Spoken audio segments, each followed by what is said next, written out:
ജീവിത പദ്ധതിയാക്കി സ്വർഗം പൊയ്കാൻ ശ്രമിക്കുന്ന ഈ പെൺകൂട്ടം ഗേൾസ് ഇസ്ലാമിക് ഓർഗനൈസേഷൻ കേരളയുടെ ജൈത്രയാത്രക്ക് 40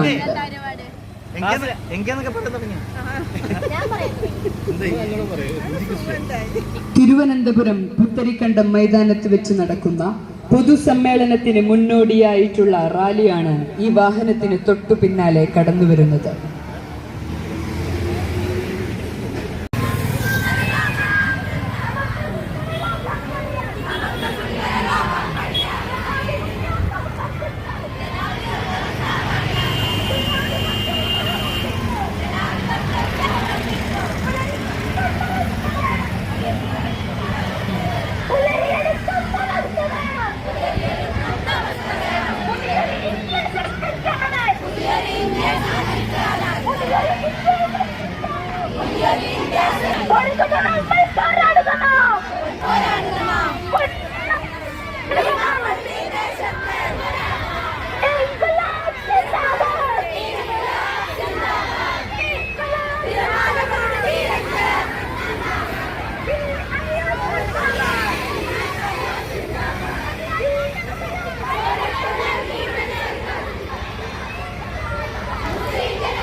Intifada, Intifada.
മർദ്ദകഭരണം തകർന്നടിയും. റൈസ് ഇൻ റേജ് അഗൈൻസ്റ്റ് ഫാസിസം.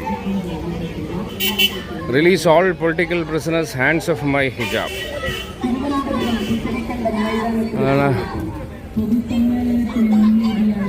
തഹരീർ സ്ക്വയറിലേക്ക് സ്വാഗതം.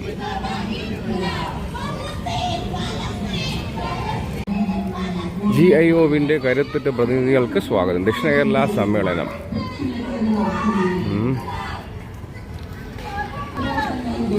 Boycott apartheid Israel.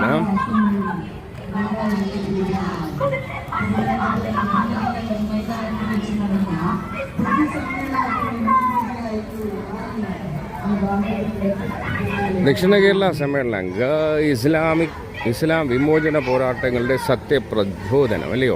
GIO, girls international organisation. Girls international organisation ദക്ഷിണ കേരള സമ്മേളനത്തിൻ്റെ ഭാഗമായുള്ള പുത്തരിക്കണ്ടം മൈതാനത്ത് നടക്കുന്ന സമ്മേളനത്തിൻ്റെ വാർത്താവിശേഷങ്ങളാണ് നമ്മൾ ഈ കാണുന്നത്. ദക്ഷിണ കേരള സമ്മേളനം 2024 തിരുവനന്തപുരം പുത്തരിക്കണ്ടം മൈതാനത്തിൽ സമാപിക്കുന്ന പൊതുസമ്മേളനത്തിന് മുന്നോടിയായിട്ടുള്ള വാഹനത്തിന് തൊട്ടു പിന്നാലെ കടന്നു വരുന്നു.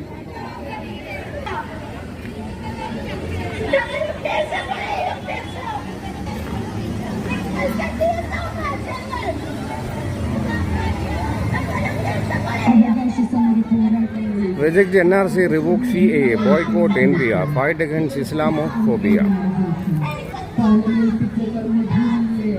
ഇസ്ലാം വിമോചന പോരാട്ടങ്ങളുടെ നിത്യ പ്രചോദനം. ദക്ഷിണ കേരള സമ്മേളനം. ഒന്നെടുത്തിടുമോ?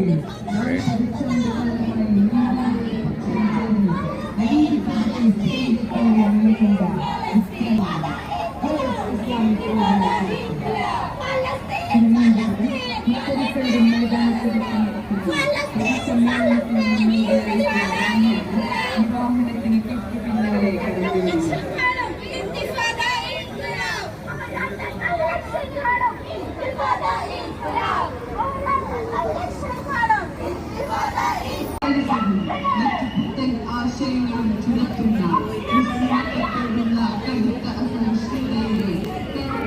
ഒരു നജീബിനെ കാണാതാക്കിയാൽ 1000 നജീബുമാർ JNU-വിലെത്തും. ഇനിയും മക്കൾ എനിക്കുണ്ടായിരുന്നെങ്കിൽ അവരെയും ഞാൻ ജയിലിൽ അയച്ചേനെ. ഫാത്തിമ നഫീസ്. തിരോധാനത്തിൻ്റെ രോദനങ്ങളല്ല, അവകാശങ്ങൾക്കുള്ള പോരാട്ടമാണ് നജീബ് അഹമ്മദിൻ്റെ ഓർമ്മകൾ. ചോദ്യങ്ങൾ വില ചൂണ്ടിക്കൊണ്ടേയിരിക്കും. നജീബ് എവിടെയാണ്?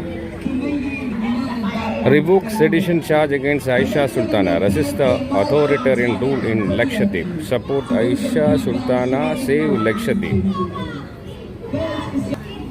ജനങ്ങളുടെ നികുതിപ്പണം കൊണ്ട് മുസ്ലിം വിരുദ്ധത വളർത്താൻ അനുവദിക്കില്ല. ഹിജാബ് വിരുദ്ധ നയം തുടരുന്ന പ്രൊവിഡൻസ് സ്കൂളിൻ്റെ അംഗീകാരം റദ്ദാക്കുക. മുസ്ലിം വിദ്യാർത്ഥിനികളെ പുറന്തള്ളുന്ന യൂണിഫോം കോഡുകൾ പരിഷ്കരിക്കുക. Providence higher secondary school PTA president മുസ്ലിം വിരുദ്ധ പരാമർശം. GIO DGPക്ക് പരാതി നൽകി. Dissent bulldozing Muslim lives. Rise against saffron police raj at UP and Jharkhand. Arrest Nubur Sharma. Stand with Afrin Fatima. End state terror. GIO Kerala. നമ്മുടെ വാക്കുകൾ ജീവിതപാതയിലെ നിശ്ചല പ്രതിമകൾ മാത്രമാകുന്നു. ആ പാതയിൽ രക്തം വിറ്റി വീഴുമ്പോൾ അവയിലേക്ക് ജീവൻ അരിച്ചെത്തുന്നു. ഷഹീദ് Sayyid Qutb. August 29 martyr day. It is us, the Muslim women, who must tell what our essential religious practice is. No other agency. RIP justice. Repeal hijab ban. Evict justice. Karnataka's widespread ban on the hijab in educational institutions is inadmissible. This is denial of education on the basis of religion. Reform official uniform codes that eliminate Muslim women. Problem is with your nations of secularism. Our questions will never end. Where is Najib? Where are hundreds of Kashmiris and all the victims of state-sponsored racial extermination? August 30, International Day of Victims of Enforced Disappearance. ബ്രിട്ടീഷുകാരുടെ ഉറക്കം കെടുത്തിയ അലി മുസ്ലിയാരുടെ ധീര രക്തസാക്ഷിത്വത്തിന് 100 വയസ്സ്. ഫെബ്രുവരി 17, 2022. Fight against prejudice. Battle the oppressors. Support the underdog. February 11, remembering Shahid Asmi. El Hajj Malik El Shabazz. 19 May 1925-21. February 1965. വിവേചനങ്ങളുടെ വിജയികളിൽ നിന്ന് വിമോചനത്തിൻ്റെ വെളിച്ചത്തിലേക്ക്, അലക്ഷ്യമായ അലച്ചിലിൽ നിന്നും അഭൗമമായ ജീവിത സ്വപ്നങ്ങളിലേക്ക്, തീവ്ര വിശ്വാസത്തിൽ നിന്ന് യഥാർത്ഥ ഇസ്ലാമിലേക്കും, മാൽക്കം ലിറ്റിലിൽ നിന്ന് മാൽക്കം എക്സിലേക്കും, പിന്നെ അൽഹാജ് മാലിക് ഷഹ്ബാസിലേക്കും പരിണാമങ്ങളുടേതായിരുന്നു ആ ജീവിതം. അടിച്ചു ചമർത്തപ്പെട്ട അമേരിക്കൻ കറുത്ത വർഗ്ഗക്കാരനെ സ്വത്വബോധത്തിലേക്കും അവകാശ സമരങ്ങളിലേക്കും വഴി നടത്തിയ മാൽക്കം 1965 വെടിയേറ്റ് വീഴുമ്പോൾ തൻ്റെ പോരാട്ടം ഇതിൽ തന്നെയായിരുന്നു. Wherever there is suffering, you will find my daughter there. Jail Pinjra told activist Natasha now loses her father to COVID. Deep condolences to Natasha and her family. Release all political prisoners, end state terror. Provide urgent medical care.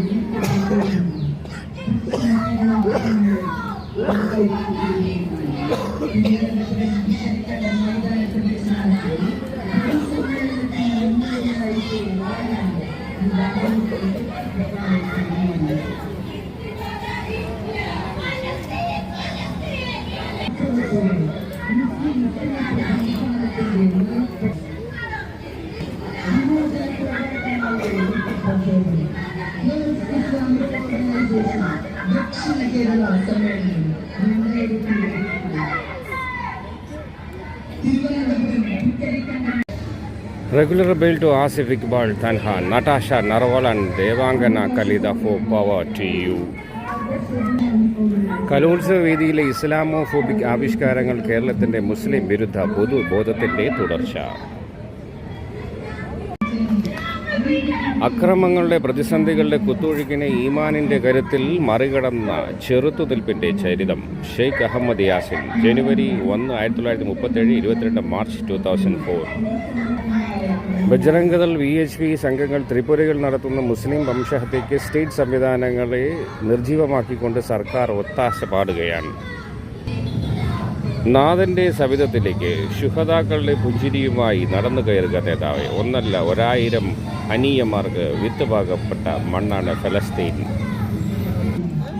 Beemapally വംശീയതയുടെ വെടിയുണ്ടകൾ മുസ്ലിം ശരീരങ്ങളെ തിരഞ്ഞു പിടിച്ചതിൻ്റെ 13 വർഷങ്ങൾ. NEET പരീക്ഷ എഴുതാനെത്തിയ വിദ്യാർത്ഥികളുടെ അടിവസ്ത്രം അഴിപ്പിച്ച് അപമാനിച്ച ഉദ്യോഗസ്ഥർക്കെതിരെ നടപടി സ്വീകരിക്കുക. ഏത് പ്രതിസന്ധിയിലും വാടാത്ത പാതിവെന്ത ഒലിവ് തോട്ടങ്ങളുടെ നാട്ടിലെ മുസ്ലിം ജീവിതത്തിൻ്റെ മനക്കരുത്തിൻ്റെ കഥയാണ് നഖ്ബ. സ്വന്തം ഇടങ്ങളിൽ നിന്നും ഹിജ്റയാ വേണ്ടി വന്നവൻ്റെ ഇന്നലകളിലെ നഷ്ടപോരാട്ടങ്ങളെക്കുറിച്ച് ഓർമ്മപ്പെടുത്തലാണത്. തിരിച്ചുവരവിൻ്റെ ഫതഹ് മക്കകളെ കിനാവ് കാണുന്ന ഫലസ്തീൻ പോരാട്ടത്തിൻ്റെ പ്രതീക്ഷയും.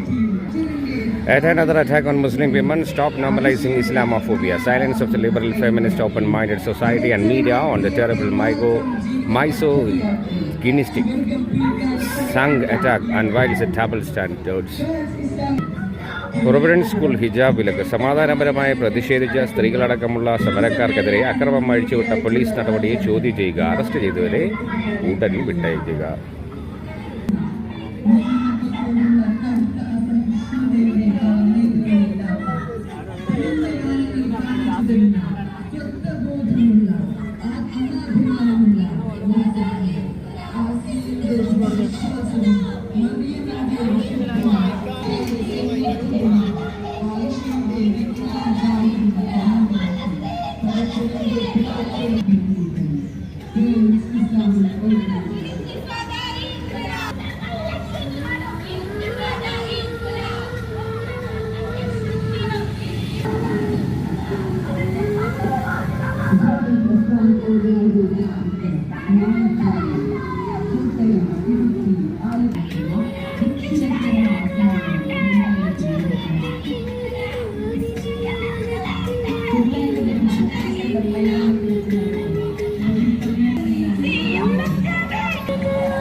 സുജൂദ് ചെയ്യുന്ന ഇടങ്ങളൊന്നും അടിയറവ് വയ്ക്കില്ല. ഇനിയും ഒരു ബാബറി ആവർത്തിക്കുകയില്ല. വസ്തുതാ വിരുദ്ധതയെ വിദ്വേഷ പ്രചരണത്തിനുള്ള ഉപകരണമാക്കി കേരളത്തെ അപകീർത്തിപ്പെടുത്തുന്ന ദ കേരള സ്റ്റോറി സിനിമയുടെ പ്രദർശനത്തിന് സർക്കാർ അനുമതി നൽകരുത്.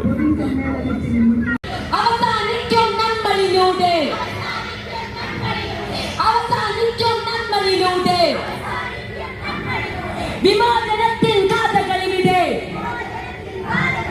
പുനരുക തന്നെ ചെയ്തിടും. ഇൻകുലാബ് സിന്ദാബാദ്, ഇൻകുലാബ് സിന്ദാബാദ്. ആദമായി ഹവ്വയായി, ആദമായി ഹവ്വയായി, ആദമായി ഹവ്വയായി, ആദമായി ഹവ്വയായി. ഇസ്ലാമിന്റെ വാഹകനാവാം, ഇസ്ലാമിന്റെ വാഹകനാവാം, ഇസ്ലാമിന്റെ വാഹകനാവാം, ഇസ്ലാമിന്റെ വാഹകനാവാം. ഇബ്ലീസിന്റെ അടിമകളെ, ഇബ്ലീസിന്റെ അടിമകളെ ചെറുത്തു നിർത്തി ധീരരാവാം. സിന്ദാബാദ്, ഇൻകുലാബ്, ഇൻകുലാബ്, ഇൻകുലാബ് സിന്ദാബാദ്, ഇൻകുലാബ്, ഇൻകുലാബ്, ഇൻകുലാബ് സിന്ദാബാദ്. നിങ്ങൾ മറന്നോ നാട്ടാരെ, പതിനഞ്ചാണ്ടുകൾ മുമ്പൊരു നാള് VS-ന്റെ കാലത്ത് ഭീമാപള്ളി ദേശത്ത്, ഭീമാപള്ളി ദേശത്ത് തിരമാലകളുടെ തീരത്ത്, തിരമാലകളുടെ തീരത്ത്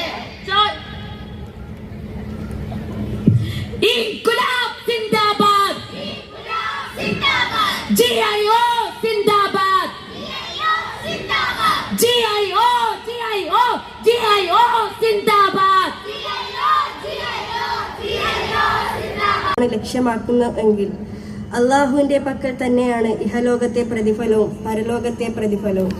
അള്ളാഹു എല്ലാം കേൾക്കുന്നവനും കാണുന്നവനുമാകുന്നു. സത്യവിശ്വാസികളെ, നിങ്ങൾ അള്ളാഹുവിനു വേണ്ടി സാക്ഷ്യം വഹിക്കുന്നവരെന്ന നിലയിൽ കണിശമായി നീതി നിലർത്തുന്നവരായിരിക്കണം. അത് നിങ്ങൾക്ക് തന്നെയോ നിങ്ങളുടെ മാതാപിതാക്കൾ, അടുത്ത ബന്ധുക്കൾ എന്നിവർക്കോ പ്രതികൂലമായി തീർന്നാലും ശരി.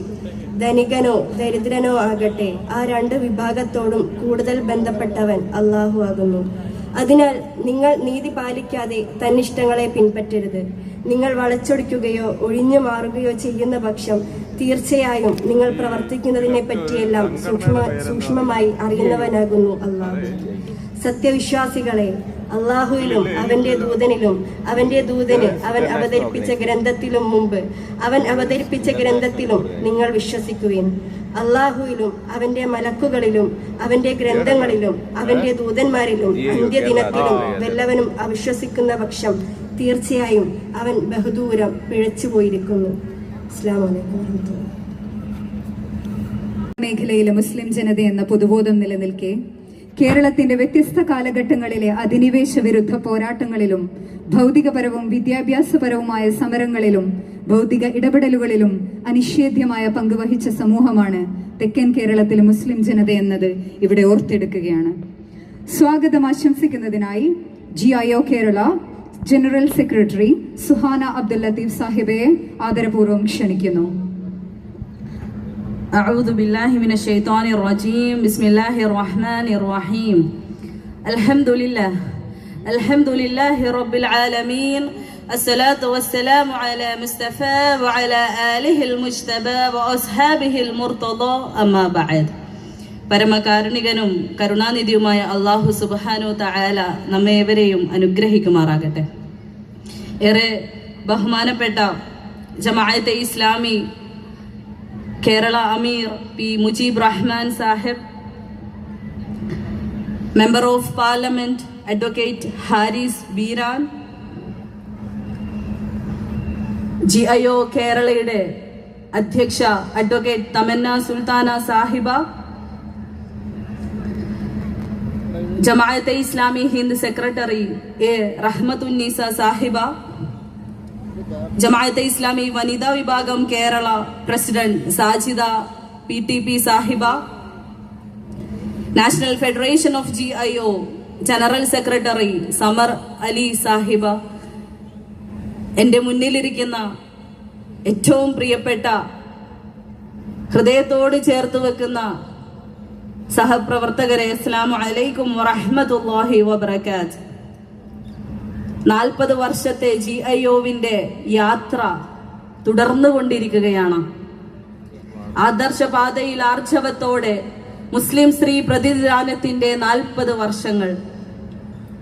ഇസ്ലാം വിമോചന പോരാട്ടങ്ങളുടെ നിത്യപ്രചോദനം എന്ന പ്രമേയത്തെ മുൻനിർത്തിക്കൊണ്ട് കാസർഗോഡ് മുതൽ എറണാകുളം വരെ ജില്ലാ സമ്മേളനങ്ങളും 20,000-ലധികം മുസ്ലിം പെൺകുട്ടികൾ പങ്കെടുത്ത ജില്ലാ സമ്മേളനങ്ങളും ഇടുക്കി മുതൽ തിരുവനന്തപുരം വരെയുള്ള ജില്ലകളിൽ നിന്ന്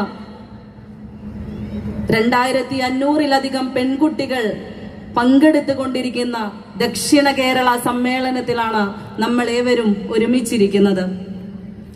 അനന്തപുരിയുടെ ഈ പുത്തരിക്കണ്ടം മൈതാനത്തിന് ഒരുപക്ഷെ ഇതിലും വലിയ ജനസാഗരത്തെ സ്വീകരിച്ചിട്ടുണ്ടാവാം.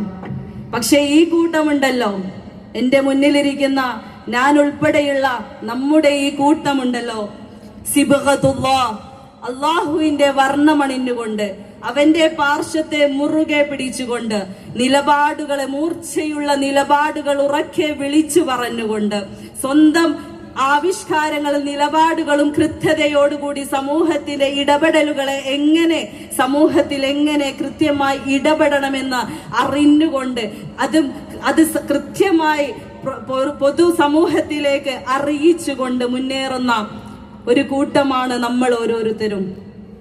ആ അഭിമാനബോധത്തോടുകൂടി, ഐസത്തോടുകൂടി അള്ളാഹുവിന്റെ മാർഗത്തിൽ ഊർജ്ജസ്വലരായി അവന്റെ മണ്ണിൽ സുജൂദ് ചെയ്തുകൊണ്ട് അവന്റെ ഐസത്ത് അവന്റെ വർണ്ണമണിഞ്ഞുകൊണ്ട് മുന്നേറുമ്പോൾ നമ്മളിപ്പോൾ കുറിച്ചുകൊണ്ടിരിക്കുന്നത് വിമോചനത്തിന്റെ പുതിയൊരു ഏട് തന്നെയാണ്. തഹ്രീർ സ്ക്വയറിലേക്കാണ് നിങ്ങൾ ഓരോരുത്തരും കടന്നു വന്നിട്ടുള്ളത്. വിമോചനത്തിന്റെ പാതയിലൂടെയാണ് നമ്മൾ മുന്നോട്ട് പോയിക്കൊണ്ടിരിക്കുന്നത്. നഗരികൾ സാധാരണ ഒരുങ്ങാറുള്ളത് തോരണങ്ങൾ കൊണ്ടാണ് എങ്കിൽ തഹ്രീർ സ്ക്വയർ പുത്തരിക്കണ്ടത്തെ ഈ നഗരി ഒരുങ്ങിയിട്ടുള്ളത് GIO മുന്നോട്ട് വെക്കുന്ന നിലപാടുകളും ആശയങ്ങളും നിങ്ങൾക്ക് മുന്നിൽ സധൈര്യം വിളിച്ചു പറഞ്ഞുകൊണ്ടാണ്. റാലിയിൽ നമ്മൾ വിളിച്ച മുദ്രാവാക്യങ്ങളുണ്ടല്ലോ, റാലിയിൽ നമ്മൾ വിളിച്ച മുദ്രാവാക്യങ്ങളുടെ കൂട്ടത്തിൽ സയ്യിദ് ഖുതുബിന്റെ ഒരു കവിത കൂടി നമ്മൾ വിളിച്ചിട്ടുണ്ടായിരുന്നു. അഖി അൻത ഹുർറുൻ വറാഅസ് സുദൂദ്, അഖി അൻത ഹുർറുൻ ബിതിൽഖൽ ഖുയൂദ്. മുന്നോട്ടേക്കാണ് നമ്മൾ കുതിച്ചുകൊണ്ടിരിക്കുന്നത്. എത്ര വലിയ ശക്തികൾ നമ്മളെ പിന്നോട്ടേക്ക് വലിക്കാൻ ശ്രമിച്ചാലും ആ ദുർബലതയിൽ ഒന്നും പെട്ടുപോവാതെ മുന്നോട്ടേക്ക് തന്നെ ഗമിച്ചുകൊണ്ടിരിക്കുന്ന GIOവിന്റെ ഏറ്റവും പ്രിയപ്പെട്ട കൂട്ടമാണ് നമ്മൾ ഓരോരുത്തരും എന്ന ആത്മവിശ്വാസത്തോടുകൂടി ഇനിയും നമ്മൾ സമൂഹത്തില് കൃത്യമായ മാതൃകകൾ കാണിച്ചു കൊണ്ടേയിരിക്കും. ഇൻഷാ അല്ലാഹ്, ഇൻഷാ അല്ലാഹ്. ദക്ഷിണ കേരള സമ്മേളനം നവംബർ 24 ആരംഭം കുറിക്കുകയാണ്. ഈ സമ്മേളനത്തിന് ഉദ്ഘാടനം ചെയ്തുകൊണ്ട് നമ്മളോട് സംസാരിക്കുക ജമാഅത്തെ ഇസ്ലാമി ഹിന്ദ് കേരള അമീർ P. മുജീബ് റഹ്മാൻ സാഹിബാണ്. അദ്ദേഹത്തെ ഹൃദയത്തിന്റെ ഭാഷയിൽ സ്വാഗതം ചെയ്യുന്നു. മുഖ്യ പ്രഭാഷണങ്ങൾ നമ്മൾക്ക് മുന്നിൽ സംസാരിക്കുവാൻ ഇവിടെ എത്തിച്ചേർന്നിട്ടുള്ളത് member of parliament advocate Haris Beeran, chairman friends of Al Aqsa UK doctor Ismail Patel, Jamaat e Islami വനിതാ വിഭാഗം Kerala president Sajida PTP Sahiba, national federation of GIO general secretary Samar Ali Sahiba, Jamaat e Islami Hind secretary A. Rahmathunnisa teacher തുടങ്ങിയവരാണ് നമ്മൾക്ക് മുഖ്യ പ്രഭാഷണങ്ങൾ നടത്തുവാൻ ഇവിടെ എത്തിച്ചേർന്നിട്ടുള്ളത്. അവർക്കും എൻ്റെ GIOവിന്റെ പേരിൽ സ്വാഗതം അറിയിക്കുകയാണ്. അതോടൊപ്പം ആശംസകൾ അറിയിച്ചുകൊണ്ട് നമ്മളോട് സംസാരിക്കുന്നതിന് വേണ്ടി ഇവിടെ എത്തിച്ചേർന്നിട്ടുള്ളത് ജമാഅത്തെ ഇസ്ലാമി തിരുവനന്തപുരം ജില്ലാ പ്രസിഡന്റ് അമീൻ സാഹിബ്, വനിതാ ജില്ലാ പ്രസിഡന്റ് ഡോക്ടർ CM നസീമ സാഹിബ, നമ്മളോട് സംസാരിച്ചുകൊണ്ട് ഇവിടെ പ്രഭാഷണങ്ങൾ നടത്തുന്നത് അഡ്വക്കേറ്റ് റഹ്മാൻ SIO സംസ്ഥാന general secretary advocate Rahman Sahib, അതുപോലെ സമാപനം അറിയിച്ചുകൊണ്ട് നമ്മളോട് സംസാരിക്കുന്നത് national federation of youth movement chairman CT Suhaib Sahib തുടങ്ങിയവരാണ്. അവരെ ഓരോരുത്തരെയും എൻ്റെ മുന്നിലിരിക്കുന്ന ഏറ്റവും പ്രിയപ്പെട്ടവരെയും ഒരിക്കൽ കൂടി സ്വാഗതം ചെയ്തുകൊണ്ട് വാഖിറു ദഅ്വാനാ അൽഹംദുലില്ലാഹി റബ്ബിൽ ആലമീൻ. അസ്സലാമു അലൈക്കും വറഹ്മത്തുള്ളാഹി വബറകാതുഹു. ചരിത്രപരമായ ഇടപെടലുകൾ നടത്തിയ ഇന്ത്യയിലെ ഫാസിസ്റ്റ് വിരുദ്ധ പോരാട്ടങ്ങൾക്ക് ഊർജം പകർന്ന 1984 മാർച്ച് 5 കേരളത്തിൽ രൂപീകൃതമാവുകയും തുടർന്ന് മറ്റു സംസ്ഥാനങ്ങളിൽ പ്രവർത്തന മേഖല വ്യാപിപ്പിക്കുകയും ചെയ്ത വിദ്യാർത്ഥിനി പ്രസ്ഥാനം GIO, ഇസ്ലാം വിമോചന പോരാട്ടങ്ങളുടെ നിത്യപ്രചോദനം. തലസ്ഥാന നഗരം സാക്ഷ്യം വഹിച്ചുകൊണ്ടിരിക്കുന്ന ഈ മഹനീയ സമ്മേളനം ഉദ്ഘാടനം ചെയ്യുന്നത് ബഹുമാന്യനായ ജമാഅത്തെ ഇസ്ലാമി കേരള അമീർ P. മുജീബ് റഹ്മാൻ സാഹിബാണ്. അദ്ദേഹത്തെ ഈ വേദിയിലേക്ക് ആദരപൂർവ്വം ക്ഷണിക്കുന്നു.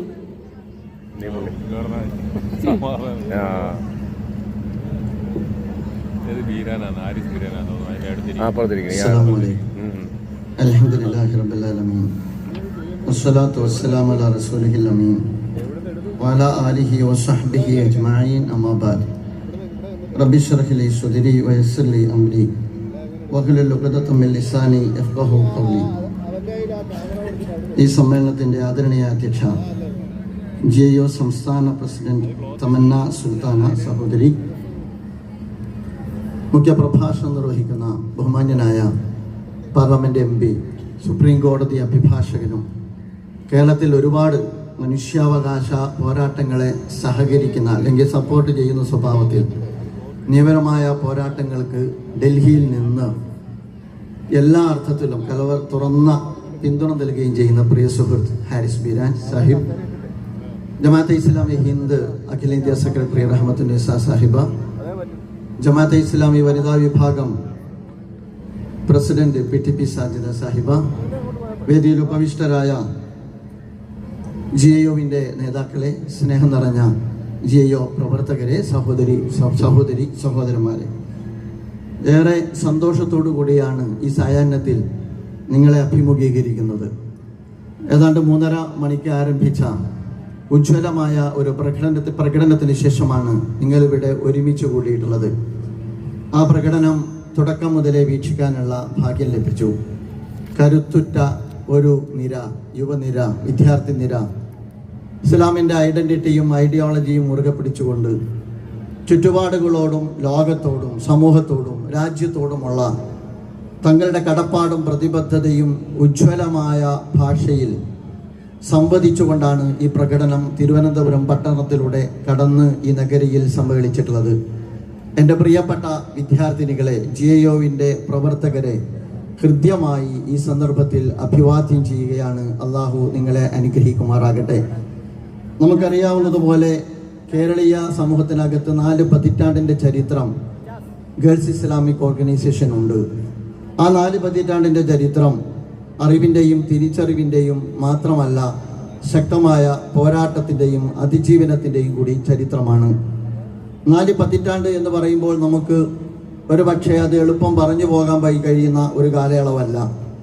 4 പതിറ്റാണ്ട് മുമ്പുള്ള കേരളത്തിൻ്റെ സാമൂഹ്യ അവസ്ഥയിൽ നിന്നാണ് GIO-വിൻ്റെ പ്രസക്തി നമുക്ക് മനസ്സിലാക്കാൻ കഴിയുക. 4 പതിറ്റാണ്ട് മുമ്പുള്ള കേരളത്തിൻ്റെ സാമൂഹ്യ അവസ്ഥ, സാമൂഹ്യ വളർച്ച, അതിൽ തന്നെ പിന്നോക്കം നിൽക്കുന്ന ഒരു ജനവിഭാഗം എന്ന അർത്ഥത്തിൽ മുസ്ലിം കമ്മ്യൂണിറ്റി എത്തി നിന്നിരുന്ന ഒരു സാഹചര്യം, അതോടൊപ്പം തന്നെ മുസ്ലിം കമ്മ്യൂണിറ്റിക്കകത്ത് മുസ്ലിം സ്ത്രീകൾ ആ കാലഘട്ടത്തിൽ നിലനിന്നിരുന്ന അവരുടെ വളർച്ച, അവരുടെ വികാസം, അവരുടെ വിദ്യാഭ്യാസം, ഇതെല്ലാം മുഖവിലക്കെടുക്കുമ്പോഴാണ് 4 പതിറ്റാണ്ട് കൊണ്ട് മുസ്ലിം കമ്മ്യൂണിറ്റിയിലെ വിദ്യാർത്ഥിനികൾക്കിടയിലെ സ്ത്രീകൾക്കിടയിലെ മുന്നേറ്റത്തിൽ ഗേൾസ് ഇസ്ലാമിക് ഓർഗനൈസേഷൻ നിർവഹിച്ച വലിയ പങ്ക് നമുക്ക് മനസ്സിലാക്കാൻ കഴിയുക. യാഥാസ്ഥികത ഒരു ഭാഗത്തും അതുപോലെ തന്നെ പാശ്ചാത്യ ലിബറലിസം മറുഭാഗത്തും നിലകൊള്ളുന്ന ഒരു കാലമാണ്.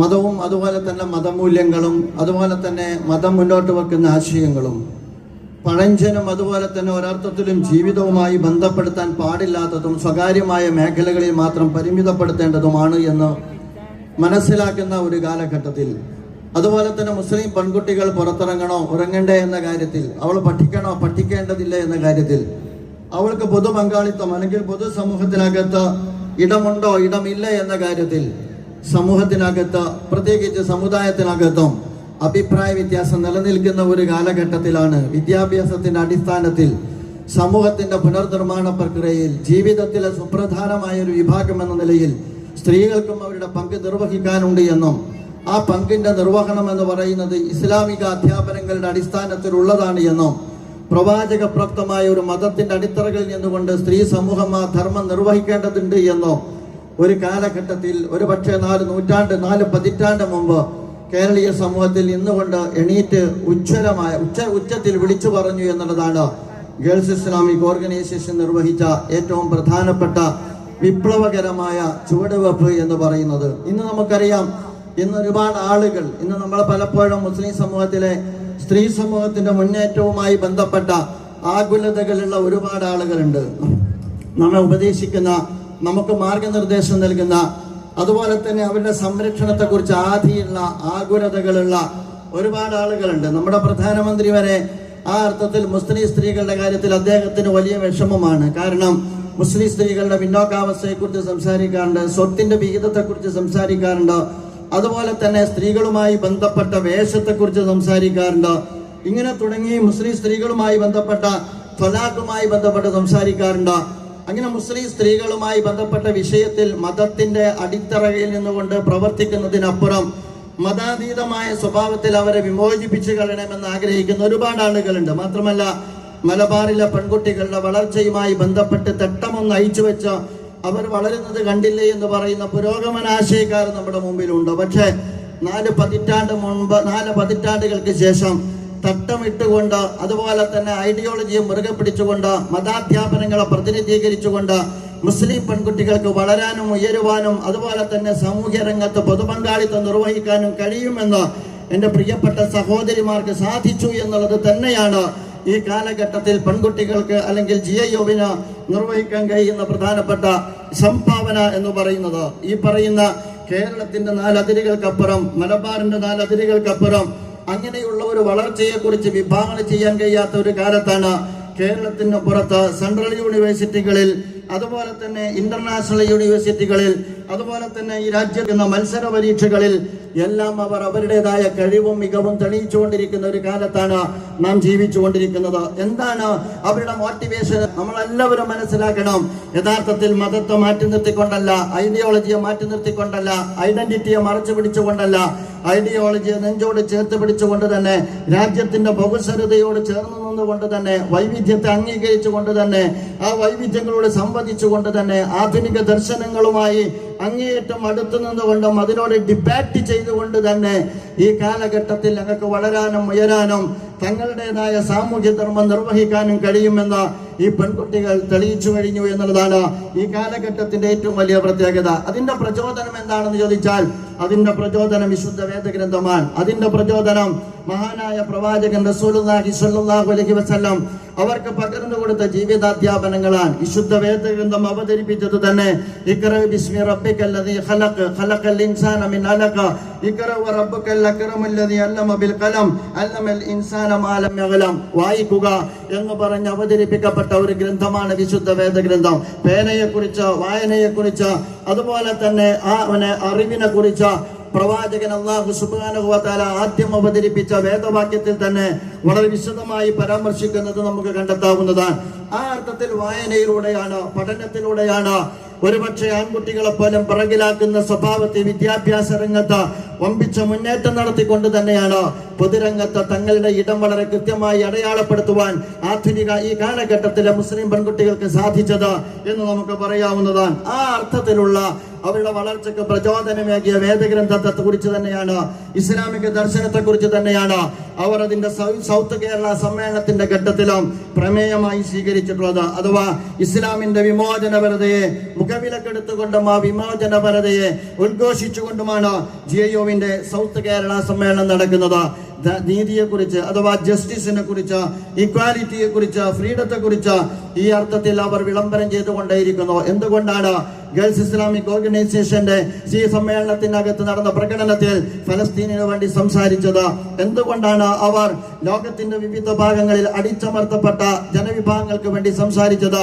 എന്തുകൊണ്ടാണ് അവർ രാജ്യത്തിന്റെ വിവിധ കോണുകളിൽ അടിച്ചമർത്തപ്പെട്ടുകൊണ്ടിരിക്കുന്ന മൈനോറിറ്റി ഉൾപ്പെടെയുള്ള ഭാഗത്തിന് വേണ്ടി സംസാരിച്ചത് എന്ന് ചോദിച്ചാൽ, അങ്ങനെ സംസാരിക്കാനുള്ള അവരുടെ പ്രചോദനം അവർ ഉൾക്കൊണ്ടിരിക്കുന്ന വിശുദ്ധ വേദഗ്രന്ഥമാകുന്ന ഖുർആനിന്റെ അടിത്തറയിലുള്ള ഇസ്ലാമിക ദർശനത്തിന്റെ ഉള്ളടക്കം, വിമോചനപരമായ ഉള്ളടക്കം ഉള്ളതാണ് എന്നുള്ളത് കൊണ്ടാണ്. മതത്തെ ആചാരമായിട്ടല്ല കാണുന്നത്, മതത്തെ അനുഷ്ഠാനമായിട്ടല്ല കാണുന്നത്, മതത്തെ ആഘോഷമായിട്ടല്ല കാണുന്നത്, മതത്തെ ഒരു ഐഡിയോളജി ആയിട്ടാണ് കാണുന്നത്. ജീവിതത്തിന്റെ മുന്നോട്ടുള്ള വഴിയിൽ, മുന്നോട്ടുള്ള യാത്രയിൽ വേ ഓഫ് ലൈഫ് അഥവാ ജീവിതത്തിന്റെ മാർഗദർശനമായി കൊണ്ടാണ് ഇസ്ലാമിക ദർശനത്തെ ഈ ജനത കാണുന്നത്. അതുകൊണ്ടാണ് ഈ പുതിയ കാല നൂറ്റാണ്ടിലും ഈ സമൂഹത്തോട് ഈ ആശയ പ്രതലത്തിൽ നിന്നുകൊണ്ട് വളരെ ഭംഗിയായി സംവദിക്കാൻ ആത്മവിശ്വാസവും ആത്മാഭിമാനവും ഈ വനിതാ സമൂഹം അല്ലെങ്കിൽ യുവ വിദ്യാർത്ഥിനി സമൂഹം നേടിയെടുക്കുന്നത് എന്ന് നമുക്ക് കാണാവുന്നതാണ്. മഹാനായ പ്രവാചകൻ റസൂലുള്ളാഹി സ്വല്ലല്ലാഹു അലൈഹി വസല്ലമയും യഥാർത്ഥത്തിൽ വളർത്തിയെടുത്തത് ഈ വിധമുള്ള ഒരു സമൂഹത്തെ തന്നെയാണ്. പ്രവാചകൻ വളർത്തിയെടുത്ത ജനത നമുക്കറിയാം.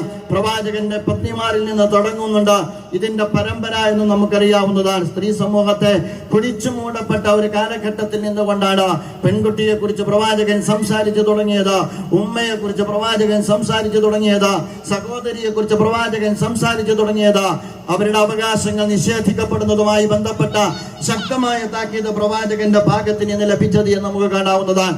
അങ്ങനെ പ്രവാചകൻ റസൂലുള്ളാഹി സ്വല്ലല്ലാഹു അലൈഹി വസല്ലമയിൽ നിന്ന് ലഭിച്ച ഈ കാലഘട്ടത്തിലുമുള്ള ജനവിഭാഗത്തോടും സംവദിക്കാൻ ശേഷിയുള്ള വിമോചനപരമായ ഉള്ളടക്കമുള്ള ഒരു ദർശനത്തിന്റെ ബലത്തിൽ നിന്നുകൊണ്ടാണ് ആഗോള സംഭവങ്ങളോട്, ദേശീയ സംഭവവികാസങ്ങളോട്, ചുറ്റുപാടുമുള്ള മനുഷ്യാവകാശ ധ്വംസനങ്ങളോട് യഥാർത്ഥത്തിൽ GIO ഉൾപ്പെടെയുള്ള ഇസ്ലാമിക പ്രസ്ഥാനത്തിന്റെ ഭാഗത്ത് നിന്നുള്ള സംവാദങ്ങൾ ആരംഭിക്കുന്നത് എന്ന് നമുക്ക് മനസ്സിലാക്കാൻ കഴിയും. പ്രിയമുള്ളവരെ, ഇത് ചരിത്രത്തിന്റെ തുടർച്ചയാണ്, പ്രവാചക പ്രോക്തമായ മതത്തിന്റെ തുടർച്ചയാണ്. നമുക്കറിയാം, ഇബ്രാഹിം നബി അലൈഹി സ്വലാത്തു വസ്സലാമയെ കുറിച്ച് പരിശോധിച്ചാൽ, മൂസാ നബി അലൈഹി സ്വലാത്തു വസ്സലാമയെ കുറിച്ച് നമ്മൾ പഠിച്ചാൽ, അന്ത്യപ്രവാചകനായ റസൂലുള്ളാഹി സ്വല്ലല്ലാഹു അലൈഹി വസല്ലം വരെയുള്ള പ്രവാചകന്മാരെ നമ്മൾ പഠന വിധേയമാക്കിയാൽ ചരിത്രത്തിൽ കടന്നു വന്ന ഒരുപാട് ഇസ്ലാമിന്റെ സാമൂഹ്യ പരിഷ്കർത്താക്കളെ നമ്മൾ പഠന വിധേയമാക്കിയാൽ ചുറ്റുപാടുമുള്ള നെറികേടുകളോട്, അതുപോലെ തന്നെ ചുറ്റുപാടുമുള്ള അധർമ്മങ്ങളോട്, അനീതിയോട്, അക്രമത്തോട് പൊരുതുന്ന പ്രവാചകന്മാരെയാണ് ചരിത്രത്തിൽ നിന്ന് നമുക്ക് വായിച്ചെടുക്കാൻ കഴിയുക. വംശീയ ഭ്രാന്ത് കാണിച്ച ഫറോവ ചക്രവർത്തിയോട് പൊരുതിയ, അതുപോലെ തന്നെ നമ്രൂദിനോട് പൊരുതിയ, ആ കാലഘട്ടത്തിൽ ഗോത്രമാഹാത്മ്യത്തിന്റെ അടിസ്ഥാനത്തിൽ മനുഷ്യരുമായി ബന്ധപ്പെട്ട പരസ്പരം കൂട്ടക്കുരുതി നടത്തുന്ന ആ ഗോത്ര മേധാവിത്വ മനോഭാവത്തോട് പൊരുതിയ, വിശാലമായ മനുഷ്യന്റെ എല്ലാ അർത്ഥത്തിലുമുള്ള മാനവികമായ മൂല്യങ്ങളെ ഉയർത്തിപ്പിടിച്ച, ആ കാലഘട്ടത്തിലും വൈവിധ്യത്തെ ചേർത്ത് നിർത്തിയ മഹാനായ പ്രവാചകന്റെ പാതയിൽ നിന്നുകൊണ്ടാണ് ഈ കാലഘട്ടത്തിലും ഗേൾസ് ഇസ്ലാമിക് ഓർഗനൈസേഷൻ ഇന്ന് പ്രവർത്തിച്ചു കൊണ്ടിരിക്കുന്നത് എന്ന് നമുക്ക് കാണാൻ കഴിയും. പ്രവാചകൻ റസൂലുള്ളാഹി സ്വല്ലല്ലാഹു അലൈഹി വസല്ലം സംസാരിച്ചത് നീതിയെ കുറിച്ചാണ്. അള്ളാഹുവിന്റെ പ്രവാചകൻ സംസാരിച്ചത് നിർഭയത്വത്തെ കുറിച്ചാണ്. അള്ളാഹുവിന്റെ പ്രവാചകൻ സംസാരിച്ചത് സമാധാനത്തെ കുറിച്ചാണ്. എന്റെ പ്രിയപ്പെട്ട സുഹൃത്തുക്കളോട് ഞാൻ പറയുന്നു, ഈ തെരുവോരങ്ങളിൽ എന്റെ പ്രിയപ്പെട്ട സഹോദരിമാർ ഈ മനുഷ്യാവകാശ ധ്വംസനങ്ങൾക്കെതിരെ ശക്തമായ താക്കീത് നൽകുന്ന ഘട്ടത്തിലും അവർ സംസാരിക്കുന്ന ദർശനം ഈ നാട്ടിലെ സാധാരണക്കാരന് വരെ നീതി പുലരുന്ന ഒരു ലോകത്തെ കുറിച്ചാണ് എന്ന് മനസ്സിലാക്കണം. ശുദ്ധ ഖുർആൻ പ്രവാചകൻ സല്ലല്ലാഹു അലൈഹി വസല്ലം അടിച്ചമർത്തപ്പെട്ട തന്റെ ജനതയെ ഒരു ഘട്ടത്തിൽ അഭിമുഖീകരിക്കുമ്പോൾ പറയുന്നുണ്ടല്ലോ, വല്ലാഹി ല യുത്തിമന്നല്ലാഹു ഹദൽ അംറ ഹത്താ യസീറ റാകിബു മിൻ സന്നാഇ ഇലാ ഹദറ മൗത. ഒരു കാലഘട്ടം വരാനിരിക്കുന്നു. ആ കാലഘട്ടത്തെ കുറിച്ച് പ്രവാചകൻ പറഞ്ഞത് സന്നാ മുതൽ ഹദറ മൗത്ത് വരെ നിർഭയമായ ആളുകൾക്ക് നടന്നു പോകാൻ കഴിയുന്ന ഒരു കാലഘട്ടം. പ്രവാചകൻ പറഞ്ഞു, ഒരു പെൺകുട്ടിക്ക് നിർഭയമായി നടന്നു പോകാൻ കഴിയുന്ന ഒരു കാലഘട്ടം. ഒരു പക്ഷേ ഒരു ആട്ടിൻകുട്ടിക്ക് ഒരു ചെന്നായെ അല്ലാതെ മറ്റൊന്നിനെയും ഭയപ്പെടാതെ നടന്നു പോകാൻ കഴിയുന്ന ഒരു കാലഘട്ടം നമ്മൾ മനസ്സിലാക്കണം. പുതിയ കാലഘട്ടത്തിൽ ഇസ്ലാമോഫോബിക്കായ ഒരു അന്തരീക്ഷത്തിലാണ് നമ്മളൊക്കെ ജീവിച്ചു കൊണ്ടിരിക്കുന്നത്. ആ ഇസ്ലാമോഫോബിക്കായ ഒരു അന്തരീക്ഷത്തിനകത്ത് ഇസ്ലാമിനെ കുറിച്ച് നിലനിൽക്കുന്ന തെറ്റായ പൊതുബോധം നമുക്കെല്ലാവർക്കും അറിവുള്ള കാര്യമാണ്.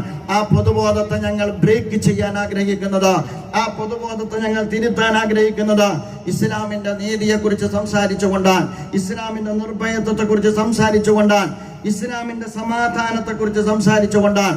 വിശുദ്ധ ഭവനത്തെ പണിയുന്ന ഘട്ടത്തിൽ ഇബ്രാഹിം നബി അലൈഹി സ്വലാത്തു വസ്സലാം യഥാർത്ഥത്തിൽ ലോകത്തോട് വിശുദ്ധ ഖുർആൻ അത് പറയുന്നുണ്ട്, അനൗൺസ് ചെയ്തത്, പ്രഖ്യാപിച്ചത് വൈദ ജഅൽനൽ ബൈത മസാബത്തൻ ലിന്നാസി വ അംന. ആദ്യത്തെ തൗഹീദിന്റെ ഭവനം മക്കയിൽ പടുത്തുയർത്തുന്ന ഘട്ടത്തിൽ 4000 വർഷങ്ങൾക്ക് മുമ്പ് പ്രവാചകൻ ഇബ്രാഹിം നബി അലൈഹി സ്വലാത്തു വസ്സലാം സംസാരിച്ചത് സമാധാനത്തെ കുറിച്ചാണ്, അതുപോലെ തന്നെ നിർഭയത്വത്തെ കുറിച്ചാണ്. പ്രിയമുള്ള സഹോദരി സഹോദരന്മാരെ, ജമാഅത്തെ ഇസ്ലാമിയും ഈ കാലഘട്ടത്തിൽ പ്രവർത്തിച്ചു കൊണ്ടിരിക്കുന്നത് ഈ വിമോചനപരമായ ഉള്ളടക്കമുള്ള ഇസ്ലാമിന്റെ സമാധാനത്തിൽ ഊന്നി നിന്നുകൊണ്ടുള്ള ഇതര മതവിഭാഗവുമായി ബന്ധപ്പെട്ട സാഹോദര്യത്തിന്റെയും സൗഹൃദത്തിന്റെയും സംവാദ സംസ്കാരം വളർത്തിയെടുത്തുകൊണ്ടുള്ള പ്രവർത്തന പദ്ധതിയുമായിട്ടാണ്. പക്ഷേ പലപ്പോഴും കേരളത്തിന്റെ പൊതു അന്തരീക്ഷത്തിനകത്ത് ഇസ്ലാമിക പ്രസ്ഥാനത്തെ ഇസ്ലാമോഫോബിക്കായ ഒരു അന്തരീക്ഷത്തിൽ ടൂളായി ഉപയോഗിക്കുന്ന സമീപനം പലപ്പോഴും ഈ രാജ്യത്ത് പലരും പ്രയോഗിച്ചു കൊണ്ടിരിക്കുന്നുണ്ട്. ഞാൻ നിങ്ങളെ ഇപ്പോൾ അഭിമുഖീകരിക്കുന്നത് ഒരു ഇലക്ഷന്റെ തൊട്ട് ശേഷമാണ് എന്ന് എനിക്കറിയാം. പാലക്കാട് ഇലക്ഷൻ. ഞാൻ ഈ സന്ദർഭത്തിൽ ഈ സാക്ഷി സദസ്സിനെ സാക്ഷി നിർത്തിക്കൊണ്ട് എന്റെ പ്രിയപ്പെട്ട പാലക്കാടുള്ള വോട്ടർമാരെ അഭിവാദ്യം ചെയ്യുവാനും അഭിനന്ദിക്കുവാനും ഈ സന്ദർഭം ഞാൻ ഉപയോഗപ്പെടുത്തുകയാണ്. എന്തുകൊണ്ടാണ് എന്ന് നിങ്ങൾ ചോദിച്ചേക്കാം. മറ്റൊന്നും കൊണ്ടല്ല. യഥാർത്ഥത്തിൽ പാലക്കാട് എന്ന് പറയുന്നത് ഒരു സിഗ്നലായിരുന്നു. കേരളത്തിനകത്ത് തൃശ്ശൂരിന് ശേഷം കേരളത്തിനകത്ത് സംഘപരിവാറിന് അക്കൗണ്ട് തുറക്കണമോ തുറക്കേണ്ടേ എന്നുള്ള ശക്തമായ സംവാദം പാലക്കാട് ഇലക്ഷനുമായി ബന്ധപ്പെട്ട കാര്യത്തിൽ ഉണ്ടായിരുന്നു എന്ന് നമുക്കറിയാം. അതുകൊണ്ട് തന്നെ നമ്മൾ ആഗ്രഹിച്ചോ കേരളത്തിന്റെ അന്തരീക്ഷത്തിൽ സംഘപരിവാറിന് അല്ലെങ്കിൽ വംശീയ ഭ്രാന്തിന് അക്കൗണ്ട് തുറക്കാനുള്ള അവസരം ഉണ്ടാകാൻ പാടില്ല എന്ന്. പക്ഷേ അത്തരത്തിലുള്ള നീക്കം നടത്തുന്ന സന്ദർഭത്തിൽ പാലക്കാട് നടന്ന ജനാധിപത്യപരമായ സംഘപരിവാറിനെ മാറ്റി നിർത്തിക്കൊണ്ട് യഥാർത്ഥത്തിൽ സംഘപരിവാറിന് ഇടം കൊടുക്കാത്ത രീതിയിലുള്ള പ്രവർത്തനത്തിൽ ഇസ്ലാമിക പ്രസ്ഥാനവും അതിൻ്റെതായ നിലപാട് രൂപപ്പെടുത്തുകയും അതിൻ്റെതായ പങ്ക് നിർവഹിക്കുകയും ചെയ്തിട്ടുണ്ട്. പക്ഷേ ഇലക്ഷൻ തൊട്ട് ഏറ്റവും അവസാന നിമിഷം വരെ യഥാർത്ഥത്തിൽ പാലക്കാട് ഇലക്ഷനുമായി ബന്ധപ്പെട്ട അങ്ങേയറ്റം ധ്രുവീകരണ രാഷ്ട്രീയം കേരളത്തിലെ സെക്യുലർ രാഷ്ട്രീയ പാർട്ടികളുടെ തന്നെ ഭാഗത്തിൽ നിന്ന് ഉണ്ടായി എന്നതാണ് അത്യന്തം അപകടകരമായ പ്രവണത എന്ന് പറയുന്നത്. ഞാൻ പറയുക പാലക്കാട് ഇലക്ഷനുമായി ബന്ധപ്പെട്ട ഒറ്റ കാര്യമാണ് ഞാൻ പറയുന്നത്. ഒന്ന്, പാലക്കാട് ഇലക്ഷൻ എന്ന് പറയുന്നത് മുനമ്പും വിഷയത്തെ മുൻനിർത്തിക്കൊണ്ട് കേരളത്തിൽ ഇതര മതവിഭാഗങ്ങൾക്കിടയിൽ പ്രത്യേകിച്ച് മൈനോറിറ്റികൾക്കിടയിൽ വർഗീയ ധ്രുവീകരണം സൃഷ്ടിക്കുവാനുള്ള ഹിന്ദുത്വ ഫാഷിസത്തിനേറ്റ പ്രകരമാണ് പാലക്കാട് ഇലക്ഷനുമായി ബന്ധപ്പെട്ട റിസൾട്ട് എന്ന് ഓർമ്മപ്പെടുത്താൻ ഞാൻ ആഗ്രഹിക്കുകയാണ്. രണ്ടാമത്, മുസ്ലിം കമ്മ്യൂണിറ്റിയെ മുൻനിർത്തി ജമാഅത്തെ ഇസ്ലാമിയെ നാട്ടക്കുറിയാക്കി മുസ്ലിം കമ്മ്യൂണിറ്റിയെ ഭീകരവൽക്കരിച്ച, എന്നിട്ട് അപരവൽക്കരിച്ച, മുസ്ലിം സംഘടനകളെ ഭീകരവൽക്കരിച്ച, വർഗീയ ധ്രുവീകരണ രാഷ്ട്രീയത്തിന് നേതൃത്വം കൊടുത്ത ഇടതുപക്ഷ പ്രസ്ഥാനത്തിന് കൂടി ലഭിച്ച പ്രകരമാണ് പാലക്കാട് ഇലക്ഷൻ റിസൾട്ട് എന്ന് ഈ സന്ദർഭത്തിൽ ഓർമ്മപ്പെടുത്താൻ ഞാൻ ആഗ്രഹിക്കുകയാണ്. ഇടതുപക്ഷ പ്രസ്ഥാനത്തിന് ഒരു പാരമ്പര്യമുണ്ട്. ആ പാരമ്പര്യം എന്ന് പറയുന്നത് മതേതരത്വത്തിന്റെ പാരമ്പര്യമാണ്. പക്ഷേ കുറച്ചു കാലമായി ഇടതുപക്ഷം കളിച്ചുകൊണ്ടിരിക്കുന്ന രാഷ്ട്രീയം അപകടകരമായ രാഷ്ട്രീയമാണ്. വർഗീയ ധ്രുവീകരണത്തിന്റെ രാഷ്ട്രീയമാണ്. അപകടകരമായ ഒരു സോഷ്യൽ എഞ്ചിനീയറിംഗ് കേരളീയ സമൂഹത്തിനകത്ത് ഇടതുപക്ഷം നടത്തിക്കൊണ്ടിരിക്കുന്നുണ്ട്. നിങ്ങൾ ചിന്തിച്ചു നോക്കുക. ഇലക്ഷൻ തുടങ്ങിയ അന്ന് മുതൽ ജമാഅത്തെ ഇസ്ലാമിയെ ടാർഗറ്റ് ചെയ്തുകൊണ്ടുള്ള നറേറ്റീവുകൾ ഇടതുപക്ഷത്തിന്റെ ഭാഗത്ത് നിന്ന് വന്നു. ഒന്നാമത്തെ ഘട്ടത്തിൽ പറഞ്ഞു ജമാഅത്തെ ഇസ്ലാമിയാണ് UDF-മായി ബന്ധപ്പെട്ട ഇലക്ഷനിൽ കൂടെ നിന്ന് പ്രവർത്തിച്ചു കൊണ്ടിരിക്കുന്നത്. രണ്ടാമത് കഴിഞ്ഞ ഉടനെ തന്നെ പറഞ്ഞു ജമാഅത്തെ ഇസ്ലാമിയെ സംബന്ധിച്ചിടത്തോളം സന്ദീപ് വാര്യർ ഏതോ അർത്ഥത്തിൽ അദ്ദേഹം പാർട്ടി മാറുന്നുണ്ട്. സന്ദീപ് വാര്യർ പാർട്ടി മാറുന്നു എന്ന് പറയുന്നത് ജമാഅത്തെ ഇസ്ലാമിയെ സംബന്ധിച്ചിടത്തോളം ഒരു ഘടകമേ അല്ല.